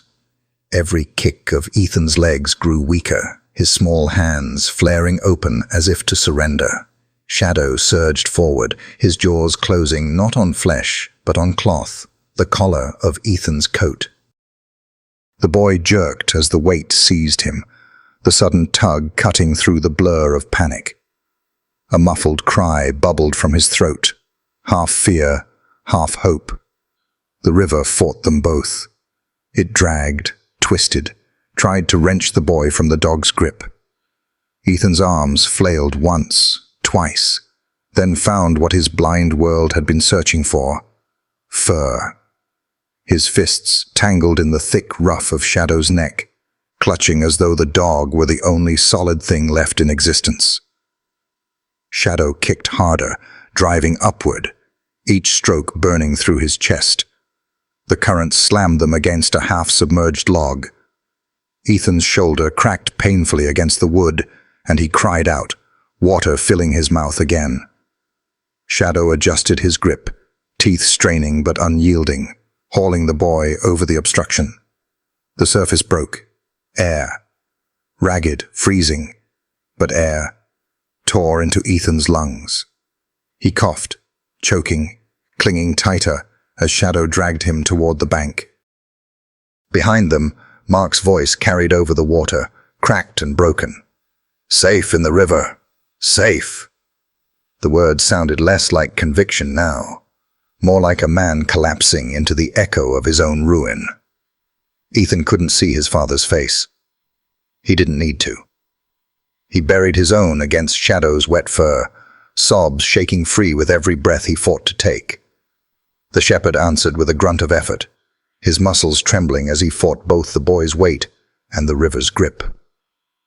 Step by step, stroke by stroke, Shadow clawed for the shallows. His paws struck gravel, slipping once, twice, before finally finding purchase. With one last surge, he dragged Ethan onto the bank, collapsing beside him in a sodden heap.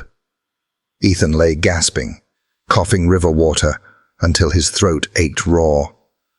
Shadow pressed his body against him, chest heaving, fur slick and freezing, but still warm at the core.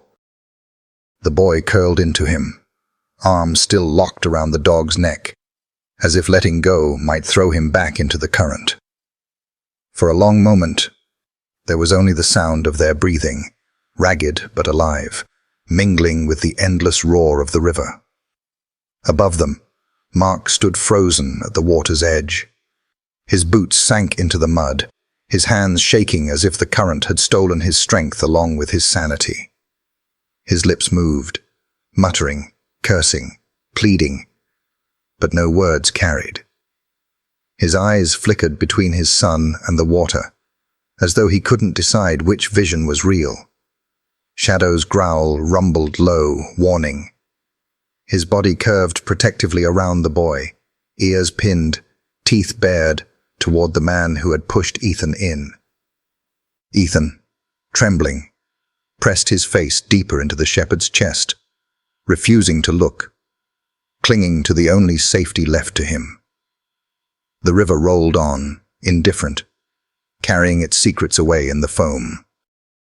And in that clearing, between the roar of water and the silence of a fractured family, Ethan learned the truth. Sometimes the ones who were meant to save you became the ones you most needed saving from. But Shadow had chosen, and Shadow had saved him. The Miller house held its breath after dark. What little warmth lingered from the fire drained with the last coals, leaving the walls stiff and the floors cold. Ethan had learned to sleep through most of it, the rafters groaning, the pipes sighing. But some sounds cut deeper, pulling him awake like fingers on his shoulder. That night it was pacing, slow at first, then quicker, boots dragging in uneven rhythm. Ethan lay still in the dark, ears sharpening. The steps moved up the hall, paused, then turned back again, over and over. He reached out. Shadow was already awake, stone still under his hand, ears angled toward the sound. Then came the voice, low at first, rasping under Mark's breath. The river is the only way. The words repeated each time heavier, like scripture. Ethan's stomach knotted. He clutched Shadow's collar, whispering, "Did you hear?" The shepherd rumbled back, low and warning. Boards groaned. A door creaked somewhere. Ethan pictured his father checking locks already latched, windows already sealed, muttering louder now. The river washes clean. The river keeps him safe. Him. Did Mark mean Ethan? Or someone else? Fear climbed Ethan's spine, but he buried his face against Shadow's fur, holding on to the dog's steady breath. Silence fell. Then the strike of a match, the hiss of tobacco. Smoke drifted under the door. Finally, Mark's voice again, quieter, worn. The river will take her back. The river will keep him safe. Her. Ethan knew who that meant. His mother. To hear her name tied to the river chilled him. He clung tighter to Shadow and stayed awake until exhaustion finally pulled him under. Morning broke pale and cold. Frost clung to the fence posts. The river carried a sharper sound than usual, swollen with snowmelt. Mark had risen early, pacing the porch. When Ethan and Shadow stepped out, Mark forced a brittle cheer. "Come on, we're going to the river, like we used to. You remember?" Ethan did. Echoes of picnics, pebbles tossed into the current, his mother's laughter. But with Shadow pressed close at his side, he felt only dread. They followed the narrow trail. The river's roar met them first, damp breath against their skin. Mark stopped suddenly, voice softening.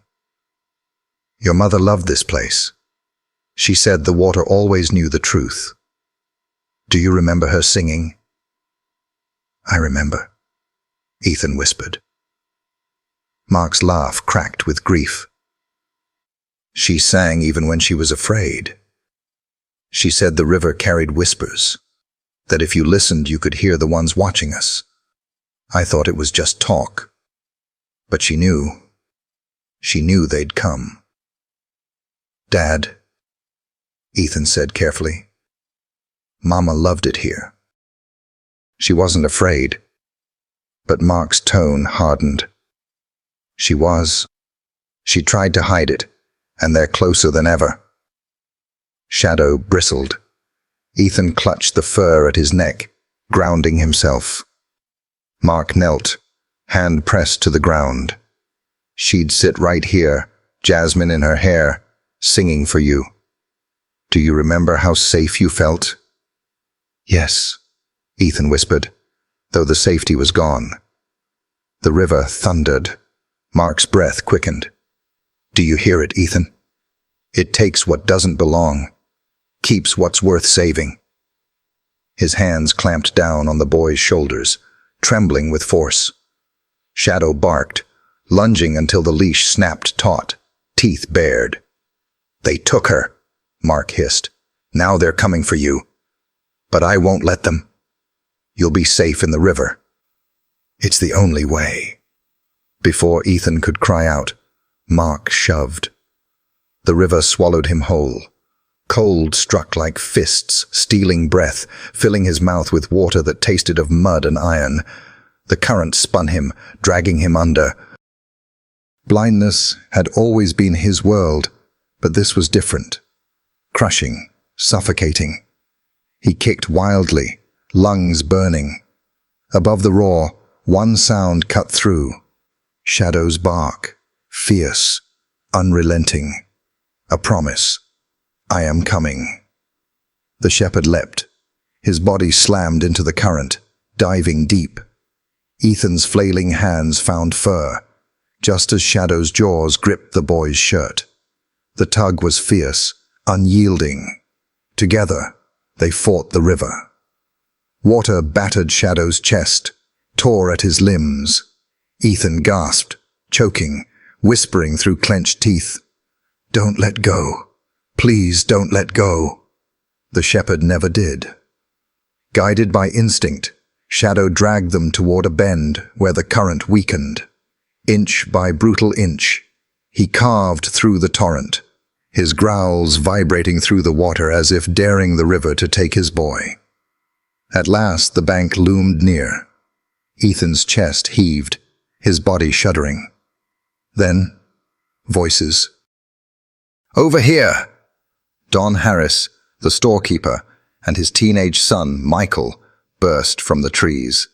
Dropping tools, they splashed into the water, arms outstretched.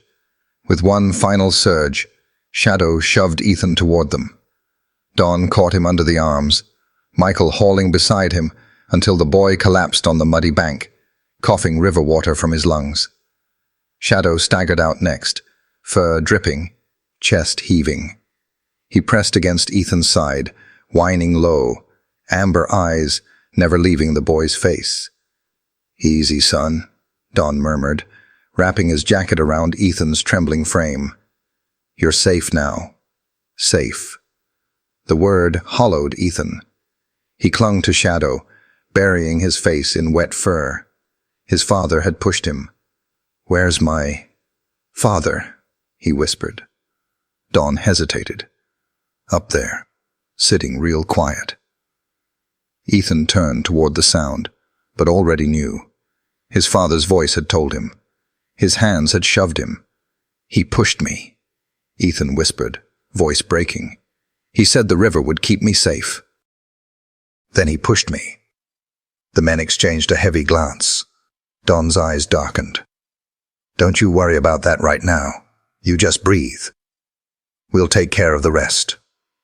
But the truth weighed like stones in Ethan's chest. Neighbors gathered fast. The blacksmith, the baker's wife, faces pale with shock. Sheriff Owens arrived last, boots crunching frost. His eyes swept from the shivering boy to the figure hunched on the bank above, Mark Miller. He sat slumped near the oak roots, eyes locked on the current, lips moving. Grace. Grace, don't go. The river will keep us safe. His voice was thin, almost childlike. Mark, the sheriff called carefully. Come away from the river. Your boy needs you. For a moment, Mark's head tilted, as if hearing. Then he whispered, She's in the water. She always was. If I give her back, they'll leave him alone. Gasps rippled through the crowd. Ethan buried his face deeper in Shadow's fur, refusing to hear more. Shadow's growl rumbled low, protective. The sheriff crouched close, voice calm. Mark, stand up now. He gestured for help. Two men approached, arms steady, not forceful. Mark didn't resist. He rose like a man hollowed out, lips still muttering, Grace. I kept him safe, safe. The word struck Ethan like a blade. He had felt those hands shove him into the current. Safe had nearly meant death. They led Mark away, the sheriff's car crunching over gravel until the sound faded. The neighbors turned back to Ethan. Small, shivering, wrapped in Don's flannel, Shadow pressed tight against his side. The river still roared, indifferent, carrying his father's mutters into the distance. And though neighbors had saved him, Ethan knew no blanket could warm the wound left behind. His father was gone, not in body, but in mind. So he clung to the only constant he had left, the loyal shepherd who had chosen him, fought for him, and would never let go. The Cedar Valley Clinic was a squat brick building with mismatched chairs and the faint odor of disinfectant. To the people of the valley, it was a sanctuary where children were born, bones were mended, fevers fought. For Ethan, carried in Don Harris's arms with Shadow padding close behind, it felt like a place where the world might stop spinning long enough for him to breathe. But the river still roared inside him, its chill in his bones, its roar in his ears. Dr. Green met them at the door. "Set him down here," he said, his voice deep and calm, like stones laid into a foundation. Ethan was guided to a cot. Shadow refused to leave his side, wet fur pressed against the boy's hand, amber eyes daring anyone to come too close. "You swallowed a lot of water," Dr. Green murmured, stethoscope pressed to the boy's chest. "But your lungs sound clear enough. That dog saved your life." Ethan tried to nod, his throat closed, words stuck like river stones. He focused on the warmth of Shadow's body and the scratch of the doctor's pen. Then the door creaked. Sheriff Owens entered, his boots heavy, Deputy Collins with a notebook in tow. Their presence thickened the air. "Ethan," the sheriff said gently, pulling a chair close, "tell me what happened at the river." The boy's chest tightened. He remembered the shove, his father's hands, the words, "The river will keep you safe." His mouth opened, then shut. Shadow stirred, sensing the hesitation. I fell," Ethan whispered. The lie slid out thin and trembling. The current was strong. The sheriff studied him, hearing the carefulness, but he didn't press.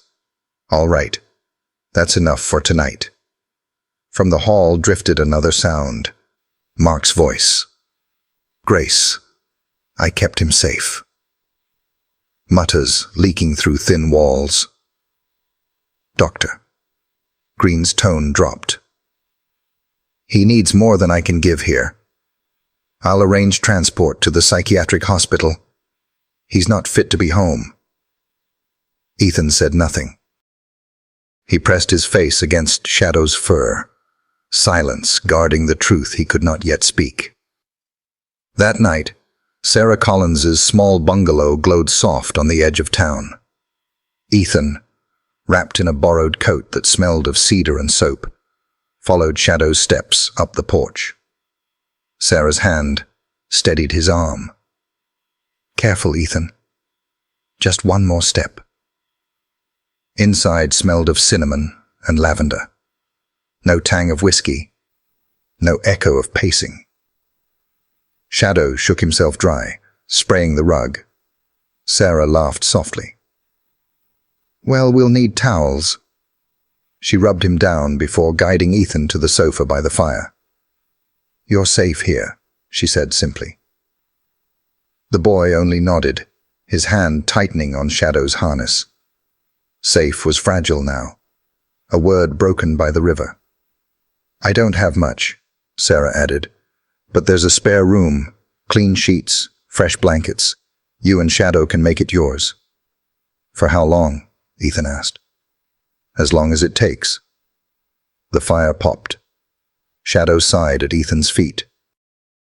Sarah let silence linger before asking, "Do you want to talk about what happened?"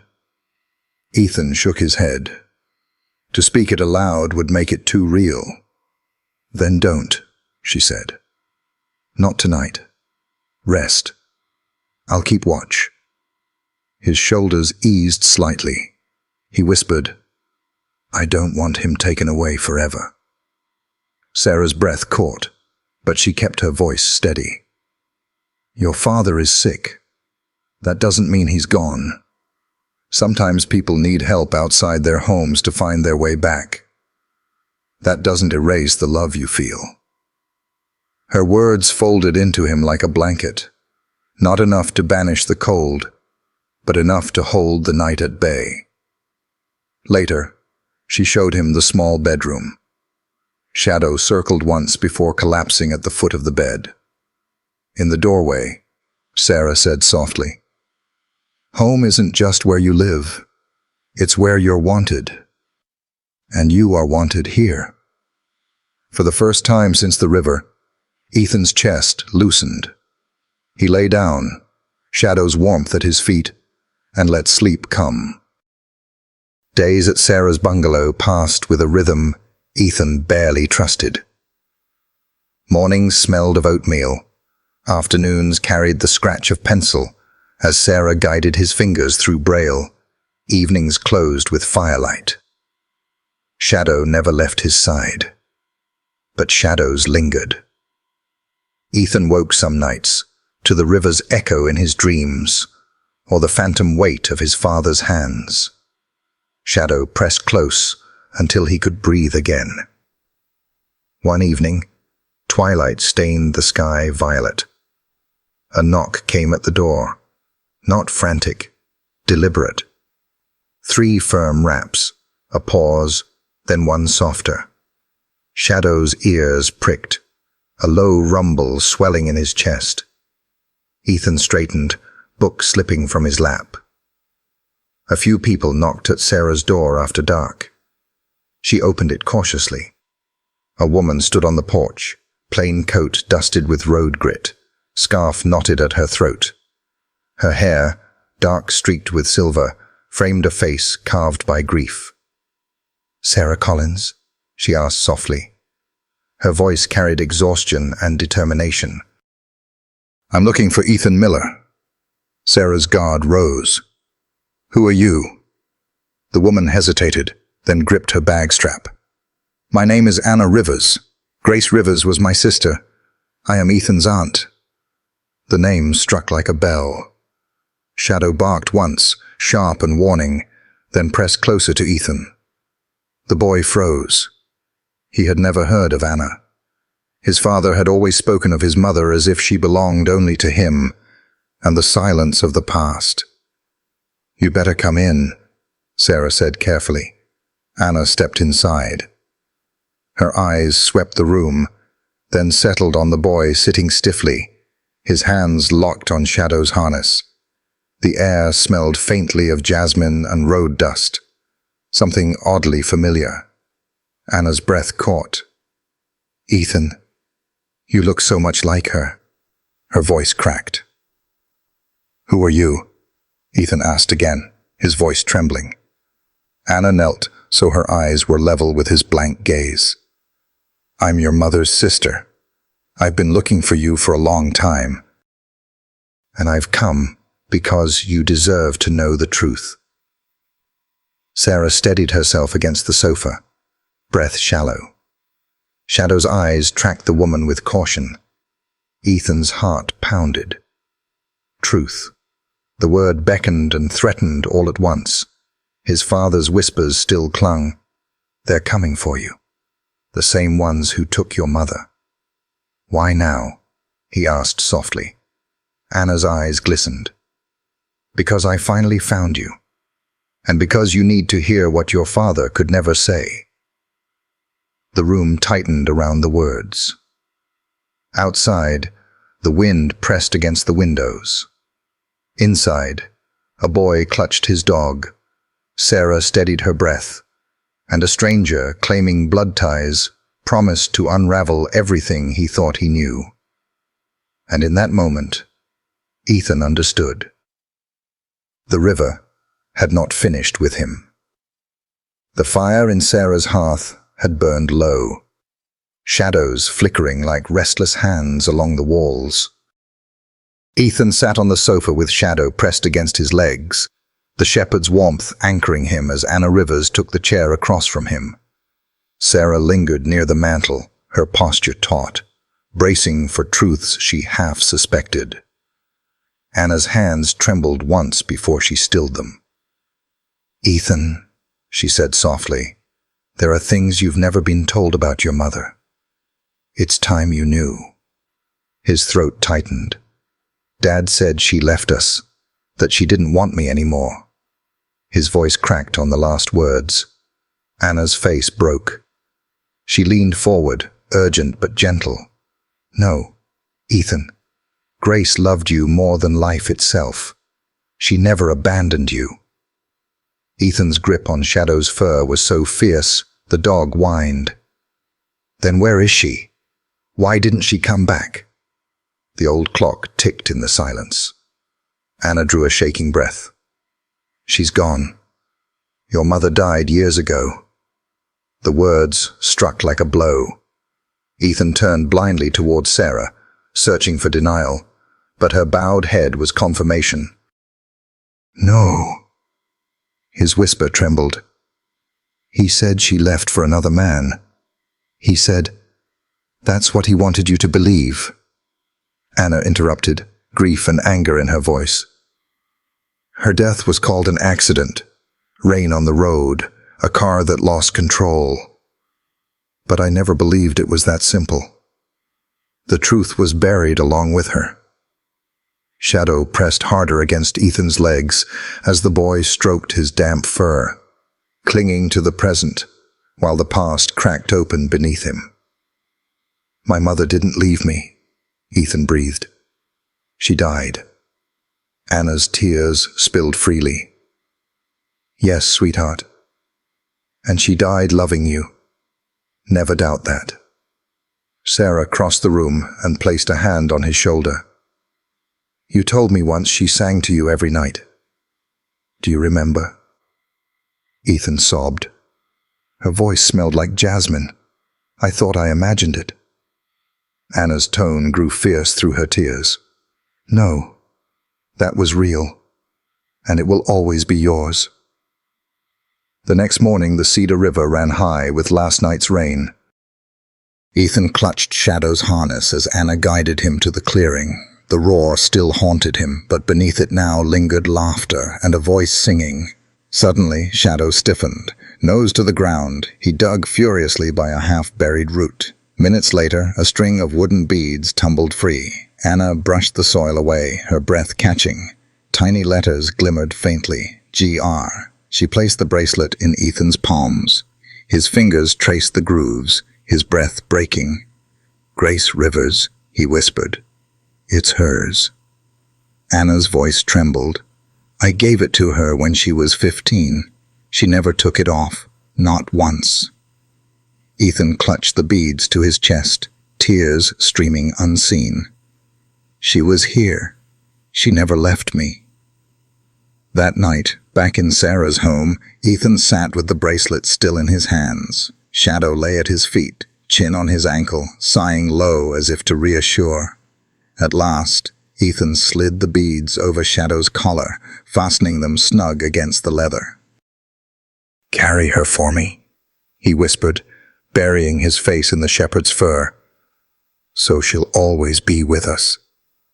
Shadow licked his trembling hand, and for the first time, Ethan felt his mother's love not as a memory buried in lies, but as something living, woven into truth, into loyalty, into the steady heartbeat of the dog who refused to let him face the dark alone. "She never left," he whispered again, and this time, he believed it. The town hall of Cedar Valley was never meant for matters of life and family. Its oak table usually bore talk of fences, potholes, and bake sales. But that morning, it carried papers, clipboards, and the silence of decisions that could alter a boy's life. Ethan sat near the end, shadow stretched across his feet, the shepherd's warmth steady as stone. Whenever Ethan's fingers twitched, they found Shadow's fur. At the head of the table, Mrs. Thompson, the county social worker, adjusted her glasses. Beside her sat Sheriff Owens, jaw clenched, and Dr.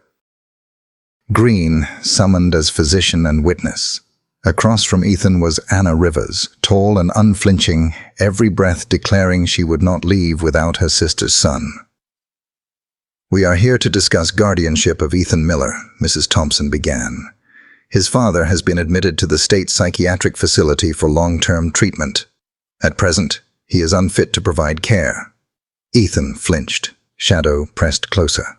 "Our standard option is foster care," Mrs. Thompson continued, "though Ms. Rivers has filed for custody."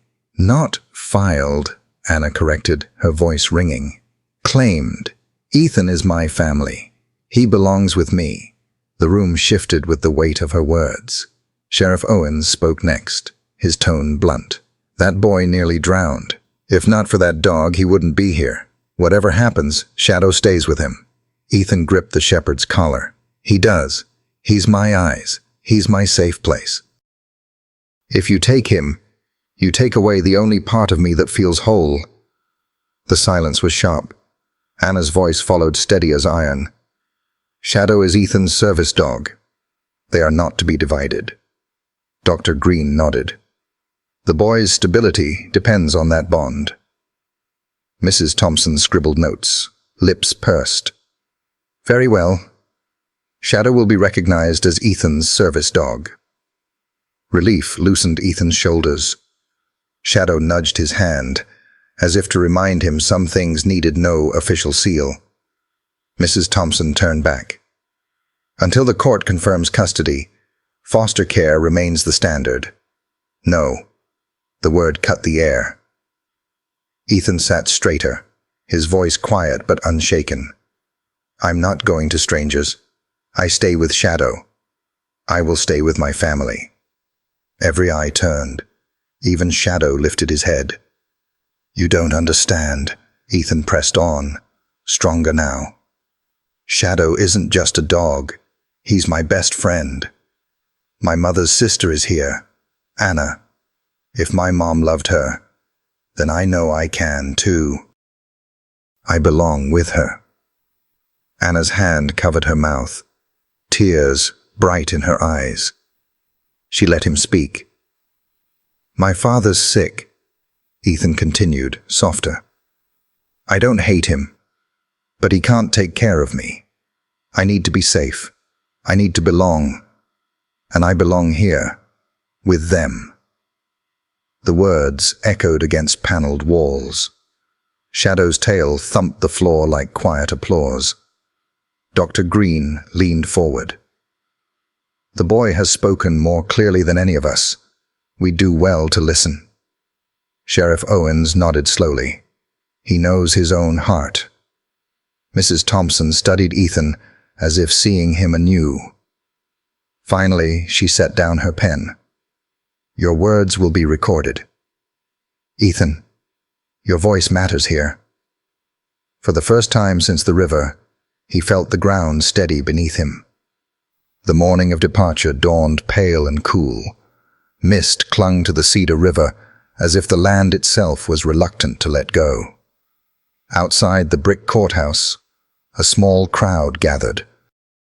Ethan stood with Anna, Shadow tall at his side, the shepherd's ears pricked, eyes watchful. Ethan leaned into him, the harness strap tight in his grip. Sarah Collins stepped forward first. "You taught me that seeing doesn't always mean eyes. It means heart. Remember that, wherever you go."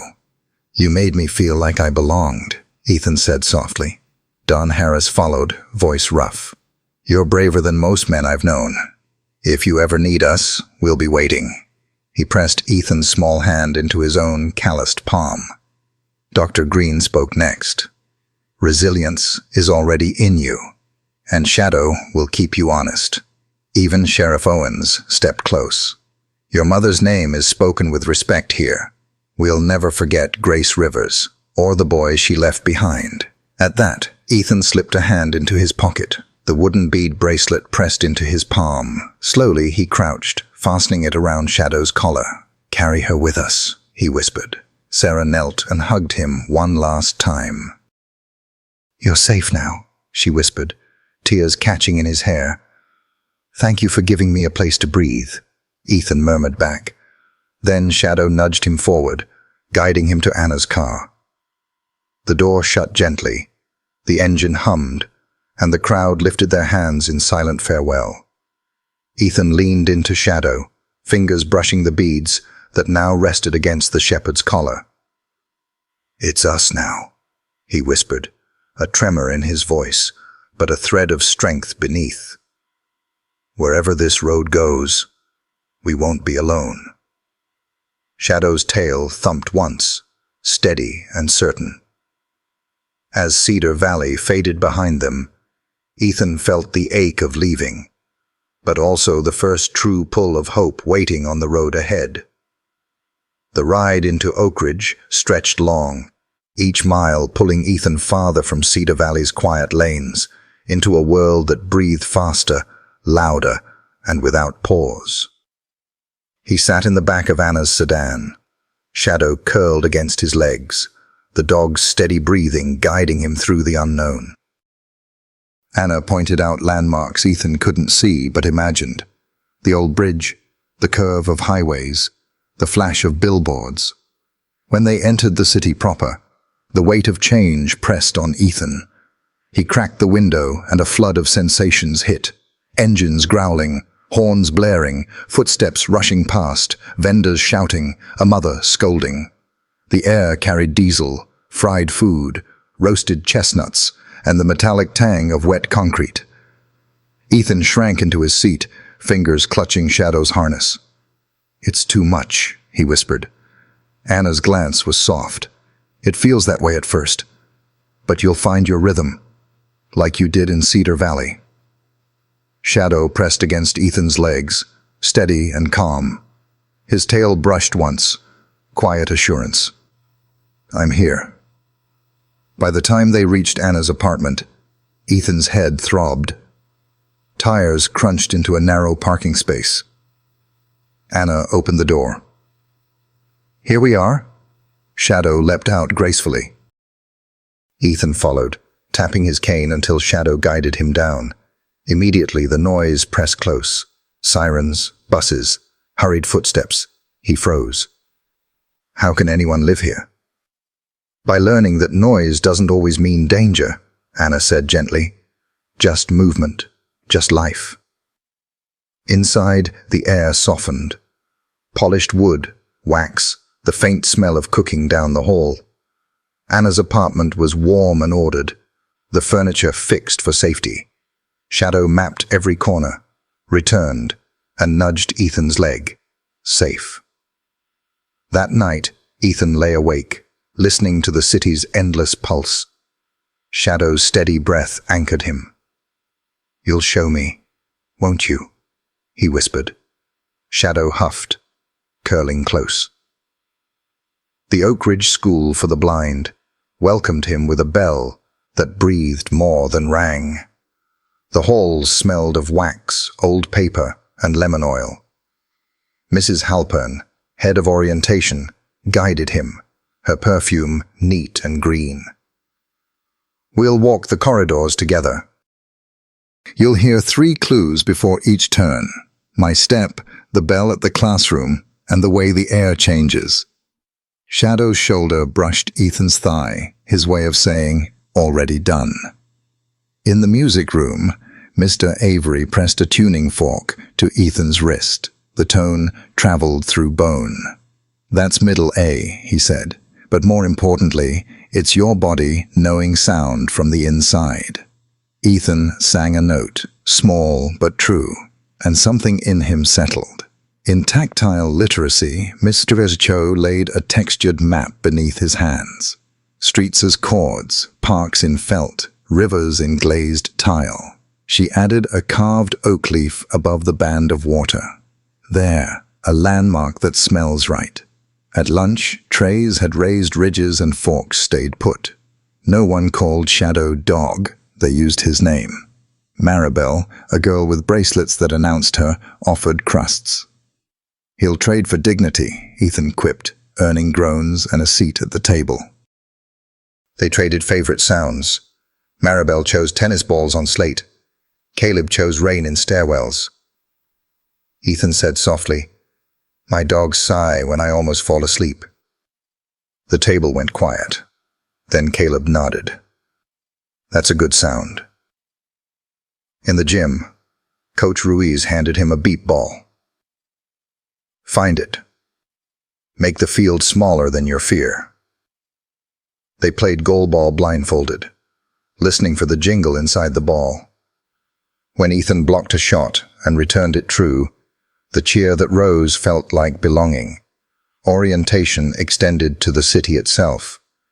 At the courtyard they practiced signals. Then came the real street. Ethan listened. Buses sighing, bikes ticking, trucks beeping. Wait, he said, until the pole thrummed with permission. Shadow carried him across, steady as a raft. On the far curb, Ethan laughed. Shadow's tail tapping once in satisfaction. The library smelled of pages and polish. Mrs. Klein set aside Braille novels. Borrow what you can carry, she said, bracelets chiming like punctuation. Shadow folded at Ethan's side, a dark river at rest. Afternoons brought music again, a harmonica in his hands, cool metal doors waiting for breath. Ethan bent a pitch into an ache, and Mr. Avery murmured, There, that's a road. Word spread fast. Shadow became legend in the halls. Children asked permission to greet. Older students shifted subtly to clear his path. Someone knit him a blue bandana with his name stitched bold. He wore it Fridays like a uniform. On a rain-scented Wednesday, Maribel slipped her hand into Ethan's elbow. When you play, she said, my chest stops being a locked room. Your dog blinks when you hit the sad notes. I think he's keeping the extra for you. Ethan said simply, I'm not as scared here. The noise has places to go. At dismissal, Shadow nosed his wrist, their end-of-day cue. They stepped outside into city light, Ethan pausing to hear a violin overhead, skateboard wheels below, the smell of bread, already forgiving. He rested a hand on Shadow's head. We can do this.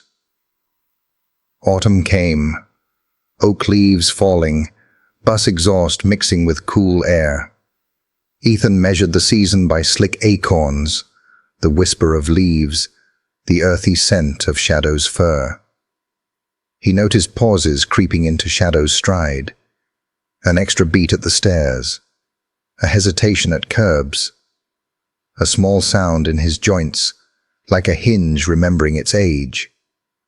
One afternoon, Shadow faltered at a ramp, paw set and reset. Ethan murmured, Easy, and they moved on. At home, Anna warmed towels in lavender water, massaging Shadow's ankles. Ethan learned the movements, praising instead of apologizing. At school, drills shortened. Orientation shifted. We wait on his say-so, Mrs. Halpern said. Ethan began to listen not just to traffic, but to Shadow's quiet truths.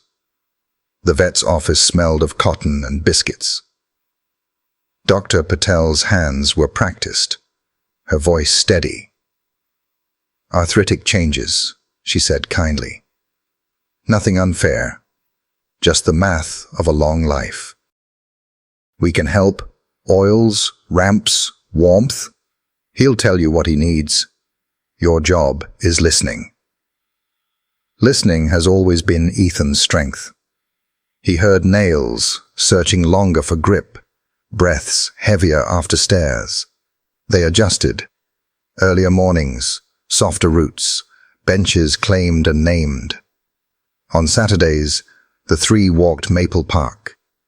Children learned the new rule. We walk slowly with elders. Shadow accepted crusts with ceremony. Nights brought soft whimpers. Ethan laid blankets over tired hips. Gratitude came as a wet nose pressed to his wrist. Some things grew more. Shadow's glances asked questions now, fast or gentle.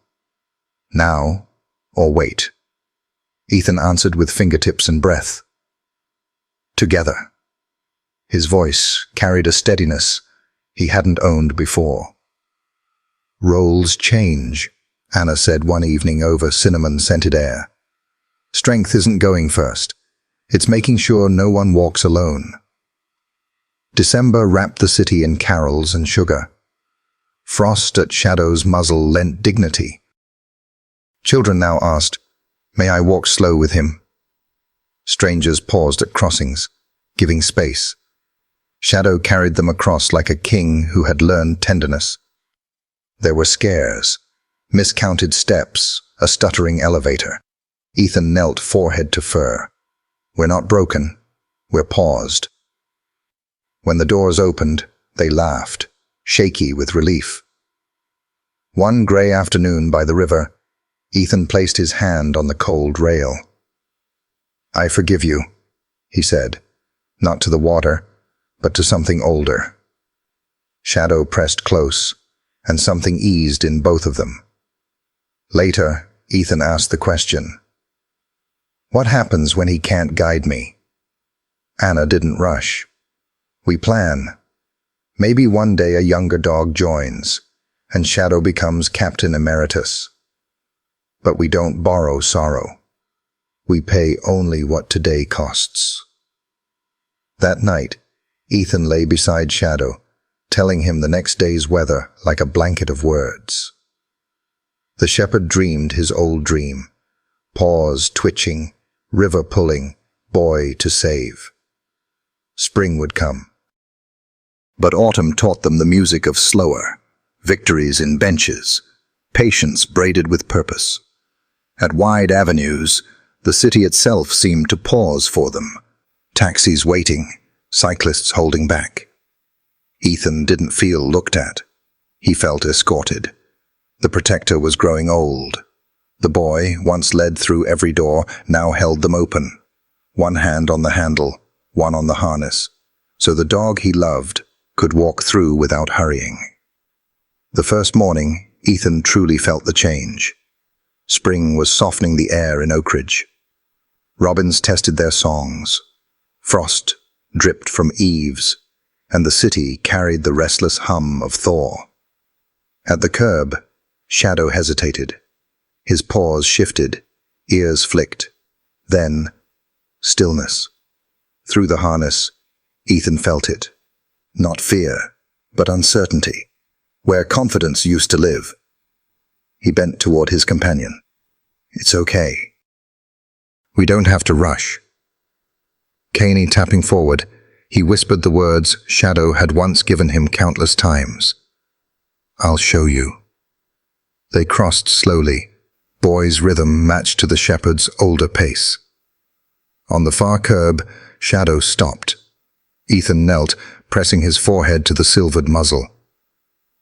"We made it." Shadow's tail brushed the pavement. Quiet pride. From then on, Ethan noticed everything. Stiff hips after naps, breaths heavier on stairs, the tremor when Shadow turned too quickly. He adapted, waiting at curbs, guiding with soft cues. Steady. Step up. Almost there. They were the same words Shadow had taught him, only now returned. At school, Ethan kept a pouch of treats laced with supplements. Between classes he knelt, massaging shoulders until Shadow sighed, leaning into him like a weary soldier, grateful for a comrade's hands. "You carried me," Ethan whispered. "Now it's my turn." The roles reversed quietly, like seasons. Ethan no longer walked only as the boy protected by his dog, but as part of a pair, each carrying what the other could not. Anna noticed one evening, watching Ethan steady Shadow up the stairs, hand resting gently on the shepherd's back. "You've grown," she said softly, touching the boy's heart. "Not just taller, stronger." That night, Ethan lay with Shadow, curled against him. "You showed me the world," he whispered. "Now, I'll keep you walking in it, as long as you want." The old head pressed into his chest, and the boy felt the rhythm of two lives that had traded roles, but never love. Spring evenings carried a hush of lilacs and lingering warmth. On the balcony, Ethan sat wrapped in Anna's knitted blanket, Shadow's head heavy on his lap. Anna set down 2 mugs of chamomile and smiled. "You boys look like you've claimed the whole night." "We're good at keeping silence warm," Ethan said. For a long while, they listened to the city breathing below. Then Anna spoke, her voice weaving memory. "My grandmother told me a story once, that the world is stitched with invisible threads. They tie certain souls together across lifetimes. No matter the form, no matter the distance, they always find each other again." Ethan's fingers moved through Shadow's fur. "Like a promise you can't break?" "Exactly. Some call it destiny. Others call it love that survives every winter." She smiled. "Threads don't lie. I think you and Shadow were always meant to find each other." Ethan pressed his cheek to the shepherd's head, breathing in warmth and time. "When I was little," he said, "I dreamed of running through fields I couldn't see. I always felt something running beside me. I think it was him, waiting." Shadow stirred, sighing deep, as if confirming every word. Anna reached for Ethan's hand. "Look at you two. He listens like he remembers you from before. And you love him like you've waited lifetimes for him to return." A tear slipped down Ethan's cheek. He didn't wipe it away. Instead, he whispered into Shadow's ear, "If souls really come back, I'll find you again, no matter how many times it takes." The shepherd's tail brushed once against his leg, like the universe itself answering. One Sunday evening, the park wore its quiet like a shawl. Children's laughter drifted faintly, leaves whispered high above, and the smell of warm pretzels hung in the air.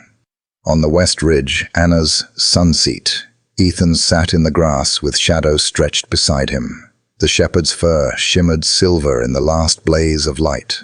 Ethan leaned back into his companion's ribs, feeling the old heartbeat beneath. His fingers traced circles through the coat, mapping warmth as though to memorize it forever. The sun lowered beyond the tree line, orange, then crimson, then violet. Ethan couldn't see it, but he knew it through the hush of the park and the awe in strangers' voices. "Thank you," he whispered, "for every step you carried me, for every night you kept watch, for being my eyes when the world thought I had none." His hand pressed firmer. "Now it's my turn." Shadow stirred, laying his head across Ethan's legs, sighing like a soldier allowed at last to rest. Ethan bent, burying his face in the fur that smelled of earth and time. Around them, life carried on, children chasing a ball, couples strolling. But for Ethan, time narrowed to this circle of grass, this one heartbeat under his palm. He lifted his head, smiling through the ache. "We're not done," he said. "Not in this life, not in the next. We're stitched together, you and I." Shadow's tail brushed once, soft, deliberate, punctuation on a promise.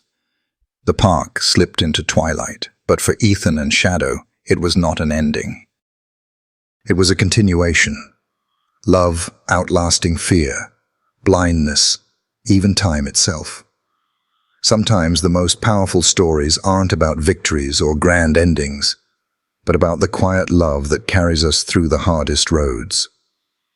Ethan and Shadow remind us of something timeless.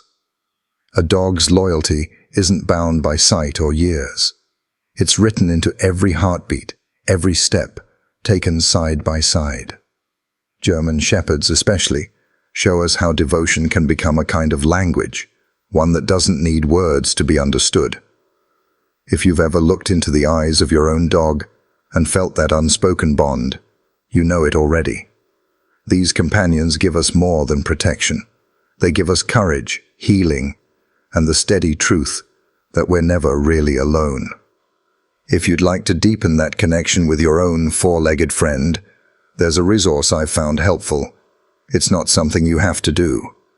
It's simply there if you feel curious, like a door left open. At the end of the day, what matters most is the love you share, the small daily gestures that make a lifetime of loyalty. Hold on to that. Cherish it. Because some bonds, like Ethan and Shadow's, truly do outlast time.